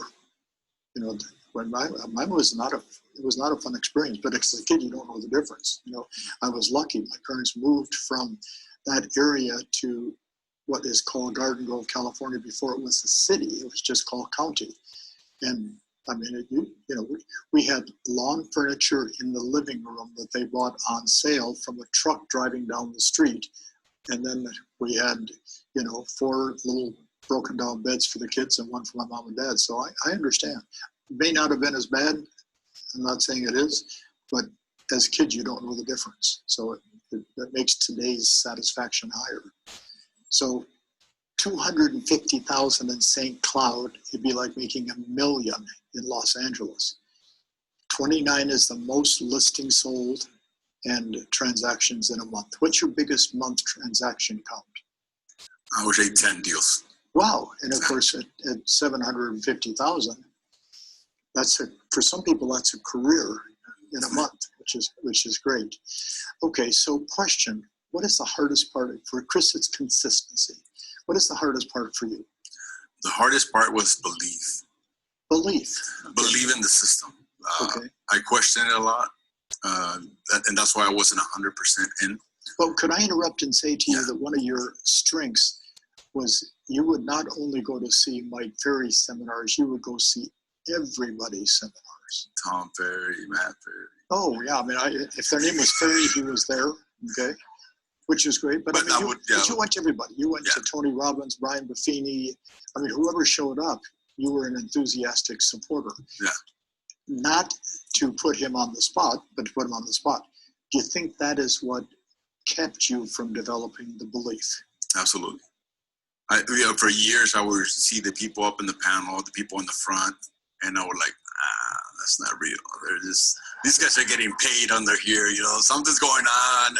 And I would just myself just questioning the system. And I remember in 1997, you said that we had to move from 100,000 to $1 million. Yes. And so you told us to write ourselves a check for $1 million. That's right. And I remember doing that check, and I was like, oh, this is not real. But what the heck? I did it anyways, and then I went and I took it to you on the stage, and I asked you, hey, Mike, what do I need to do to get this $1 million? And you put 2 things. Don't question the system and believe. Yeah. Don't question the system and self-belief. And yet I still question it, and I didn't believe it. And that's because, I used to always say, Chris, and it's a little different for you. I used to say, the energy and enthusiasm that Ramon has is second to none. But he was always confusing himself by exposing himself to all these different belief systems. And it's hard to then create a strong belief system for yourself. So now I know beyond me now. It's like I know that this is everything. Ever since when I told you, Mike, next decade, 2 decades, as long as the Lord gives you life, I'm going to be right here. I'm committing myself 100%. I'm all in. Then I signed up for the Think Big Group. Think Big Group, which you're in. Right, I mean, and then I'm doing mornings with Mike. So everything that you have, I'm like, oh man, now I understand. Like, in order for us to go to the next level, we need to be 100% all in, not just a little bit. However, my lovely wife is in the back of the room, and now he's committed me to 95 doing this work. That's good to hear. Amen. Go ahead. I said that's good to hear. Well, for you two, okay, 95. Well, it's going to be nice to have all of you here today. Wow, we got some time in front of us. Okay, last question. What do you do best? I think what I do best is get up every day and do it again. Wow, what a great thought. I get up every day and do it again. So are you pretty fanatical on your schedule now? Most of it. Okay, so where's the hang up? I get interrupted and distracted. No, you don't get interrupted, distracted. You allow interruptions and distractions. I do. Notice how quiet he became? I do. Sounds like you got married again. I do. Because every man knows they're going to do it, okay? So you allow the distractions. I'm getting better at it all the time. Okay. I'm getting better at not allowing the distractions. Okay, because that's a big thing. It is. So the consistency is the challenge, and then getting up and doing it every day is to your advantage. Absolutely. Good. And what do you do best, Ramon? I would say consistency. I just keep showing up and keep doing what I'm supposed to be doing. No, I'm the same as Chris here. The struggle with the challenge that I have is the schedule, and that's I allow the distractions. Yeah. I would say to both of you that in doing this for 45 and a half years, without a doubt, the number one challenge facing even the most successful, the Neil Weichels, who you and I both admire at the highest level, it's always going to be the schedule, and that is because we're independent contractors. So therefore, if I said to the two of you, I will pay you both a base salary of $500,000 a year guaranteed for the next 5 years, plus commission. But the first day you don't follow the schedule, I'm going to fire you. Would you follow the schedule? I would. There's no either you would or you wouldn't. Mike, I had a breakthrough a couple of years ago. I fought with the schedule forever, and it's like this schedule is interrupting my life. It's creating problems, and then one day I woke up and I realized that the schedule was actually my freedom. And the closer I followed the schedule, the more freedom I had. What a great thought. And, that was about 10 years ago. Good. Would you, 500 grand guaranteed salary plus commission, would you do exactly what I tell you? Give me the contract. Give me a countdown. Well, I'm going to ask everybody, nobody leave the room. Everybody stand up for just a moment, and I'll be the first to do it. Everybody stand up, and let's give these two young guys a great round of applause. Thank you, sir. Thank you, sir. Oops, there's the mask in the truck. Thank you, both. That is great. Oops, things are falling down. Okay. Thank you, guys and gals, and thanks to the two of you. So now we're going to do something. We don't have a lot of time left this morning. We have about 20 minutes left. I put together a section of the production retreat at the request of our coaching clients, where the constant communication in November and December and 1st of January was, what do I have to do to make 2021 the greatest year of my career? And so many of you that are involved with us at the level you're involved made 2020 your greatest year, and now of course you're working to improve that, which, hats off to all of you for the fact that you're constantly improving. I admire a lot of people a lot for what they're able to do, but when you think about, like Tony Bennett, the entertainer, what is he? I think now 93. And he still, when shows are available and allowed, which they haven't been for 8 or 9 months, was still entertaining, okay, at 93. Warren Buffett still goes to work every day. He's probably 90, 91 years old. So I always admire the fact that the reason they can keep contributing at the level they do is because they keep looking at ways to improve their performance. And the hardest part of real estate, when you're successful, as so many of you are, is improving that performance. So we're going to go through a lot of points. We're going to cover a couple of them today, and we're going to spend a good portion of tomorrow on the same. I mean, it's probably one of the longest parts of the time we're together. I actually have, if I can turn the page and see it, I think I have 33 different thoughts we're going to cover on how to improve performance for 2021. It's going to. I am so looking forward to this portion of our time together. No order of importance. The first step I have written down, and it just fits in exactly from what Ramona and Chris just said. Commit to a production-based schedule.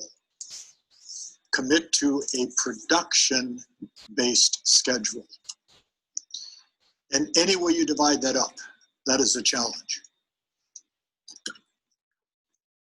Commit to a production-based schedule. And then I wrote, make sure it leads directly to the production goals you've set.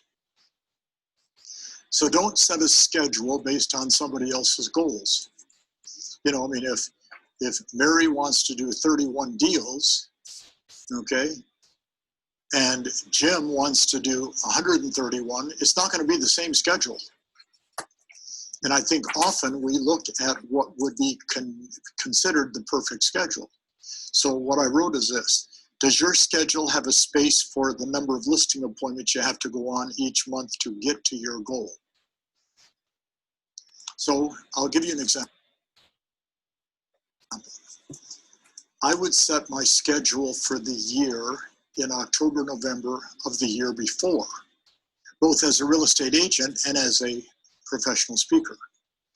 So I would start in January, and I would always have some scheduled events for January and February, but I would block out for the entire year what days, what times, try to write in even the topics that I wanted to speak on for the year.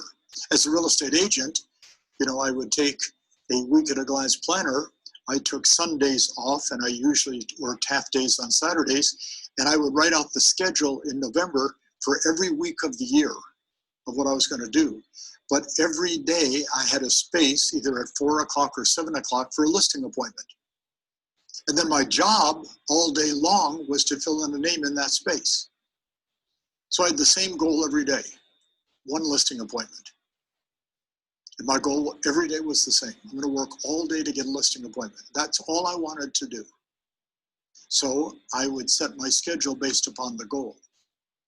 But the goal is always to take listings. So if you're taking 10, 15, 20 listings a year, which is good productivity in terms of being a listing agent, your schedule shouldn't be to prospect 4 hours a day, because you're going to surpass your goal probably in May, okay?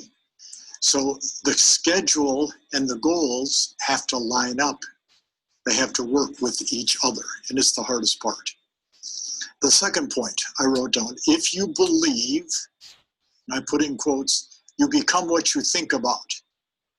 When looking at your daily schedule at the end of the day, is it moving you closer to your goal, or are you stagnant? If you believe that you become what you think about, and I think most of us are pretty clear that in life, whether it be positive or negative, you become what you think about. I mean, it's a challenge. It's part of the process of life. I mean, that simple thought was, of course, what Earl Nightingale called the strangest secret.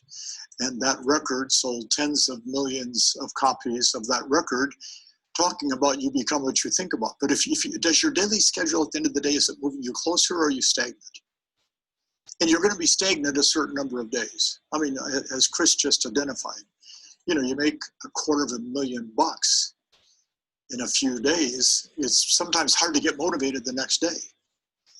One of you asked me a question as, you know, why would a company not hire you back? Well, in the Midwestern part of our country, the things I talk about are it's like a foreign language because it's very conservative, very traditional. And I'll say things like, okay, here's how you figure out how much prospecting you have to do. You write your goal on a piece of paper. So you write your goal and you say 30 deals closed is my goal. Okay, underneath that, I want you to write, and this is critical now, listen carefully, I would say to the audience, how many of those will come from your database?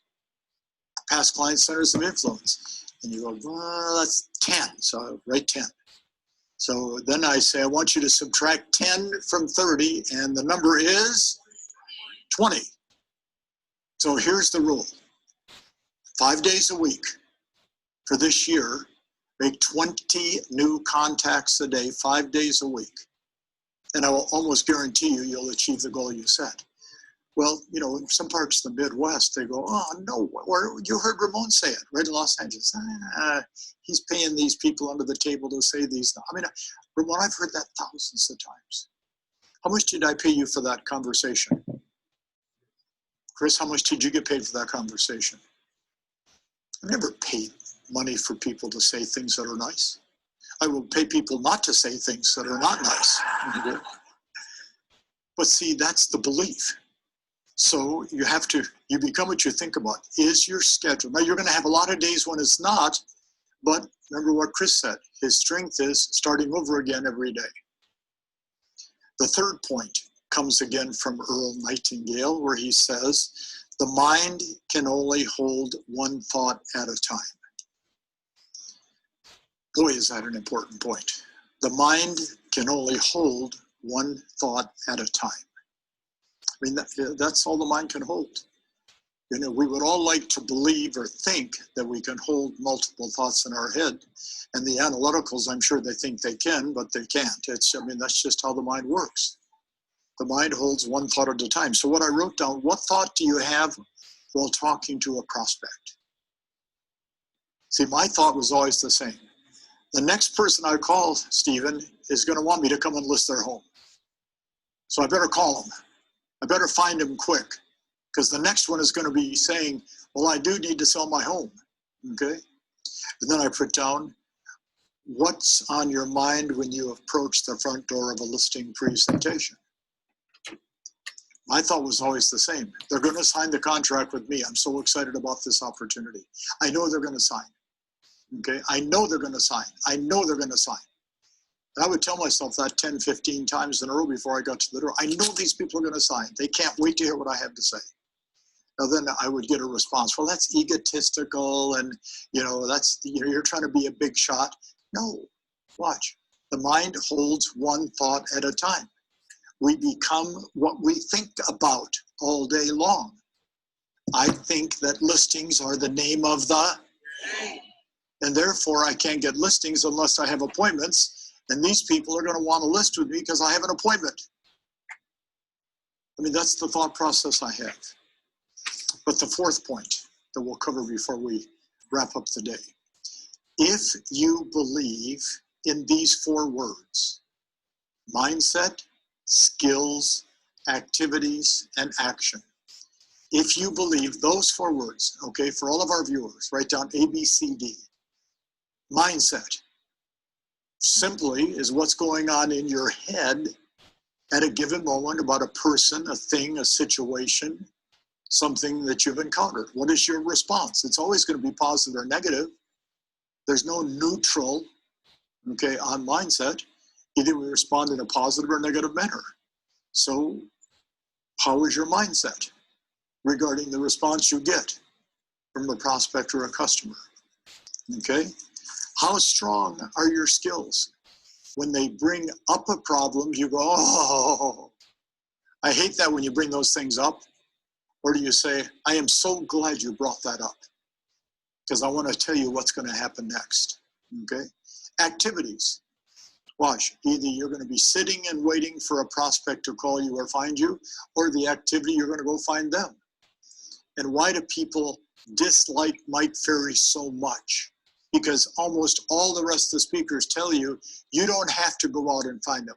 Let's find ways for them to call you. Stephen, how many of your transactions this past year did they call you and say, would you please come and take care of my house? 4. And by the way, that's a lot, okay? How many did you have? Yeah, maybe 8, but you did about the double the transactions of Stephen. Called normal. Carlos, how many did you have? 4. Called normal, okay? Would you like to have more people call you and say, come list me, yes or no? Talk to more people, get the word out that you're in the listing business. Activities are the name of the game, okay? People in the office I worked in as an agent would get mad because I took all the listings in the office. But they were all sitting in the office all day waiting for somebody to call them. I'll never forget the first thing the manager said to me, my first day in real estate. There's your desk, there's your chair, there's your phone, good luck. And that was the training. So I opened all the drawers looking for commission checks. Guess how many I found? 0, okay? And then action. Are you willing to take action every day? Because otherwise, nothing's going to happen. And yet, again, all these great magic formulas, magic answers, magic pills that are being fed to you, everybody's saying, you know, all you have to do is show up and you're going to get business. It's not that hard. Let me tell you something. Doing business today is harder than ever because the Mike Ferry trained agents are better than ever. The name of the game. So, Sabrina handed me this piece of paper at the break. As you know, this is for all of our viewers. This morning, the live stream failed. It was probably, what, 8 or 9 minutes, I guess, that it failed. We know that at exactly 9:53 Pacific Standard Time, the live stream provider, it's called Vimeo, experienced a critical outrage which affected everything in their system, including our event. So for all the live viewers, I mean, for 300 or 400 of you to call and complain, it was maybe 2 or 3 minutes of the actual event. But, you know, you give a realtor an inch to complain, they take 1.5 miles. This was not an MFO failure. It was Vimeo, whatever it's called. Vimeo, okay? Now, Sabrina said, we are operating, all of us in the world today, in unprecedented times. Last week, major internet services went down. Friday afternoon, Saturday and Sunday, Microsoft's completely failed. We could not receive any emails or respond, okay? Tomorrow's the inauguration in the United States. Nobody knows what's gonna happen. But I know one thing that's gonna happen. We're gonna do this goddamn seminar. Okay? That's for sure, okay?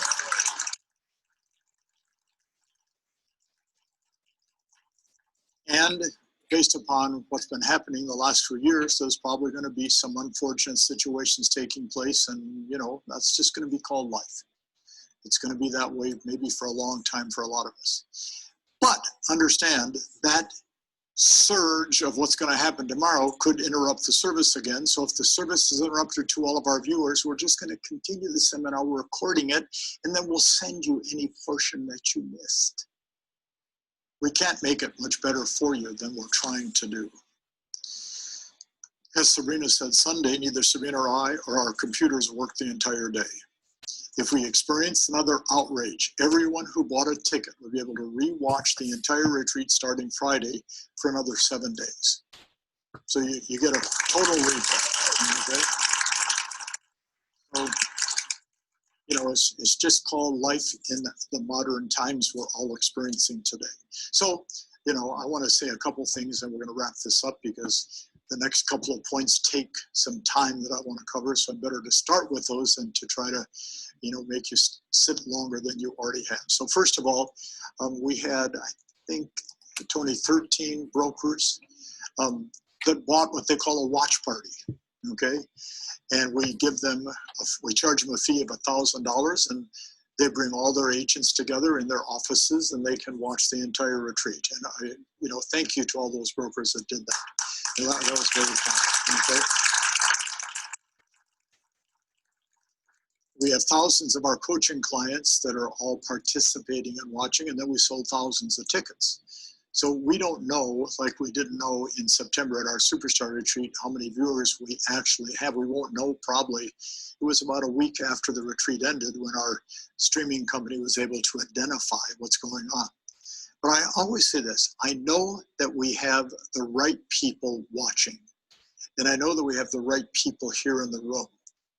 So when you go back to your office or you call in for your messages and you do what you're going to do in the afternoon, you know, understand if you say I'm at a Mike Ferry event, you're not always going to get a positive reception.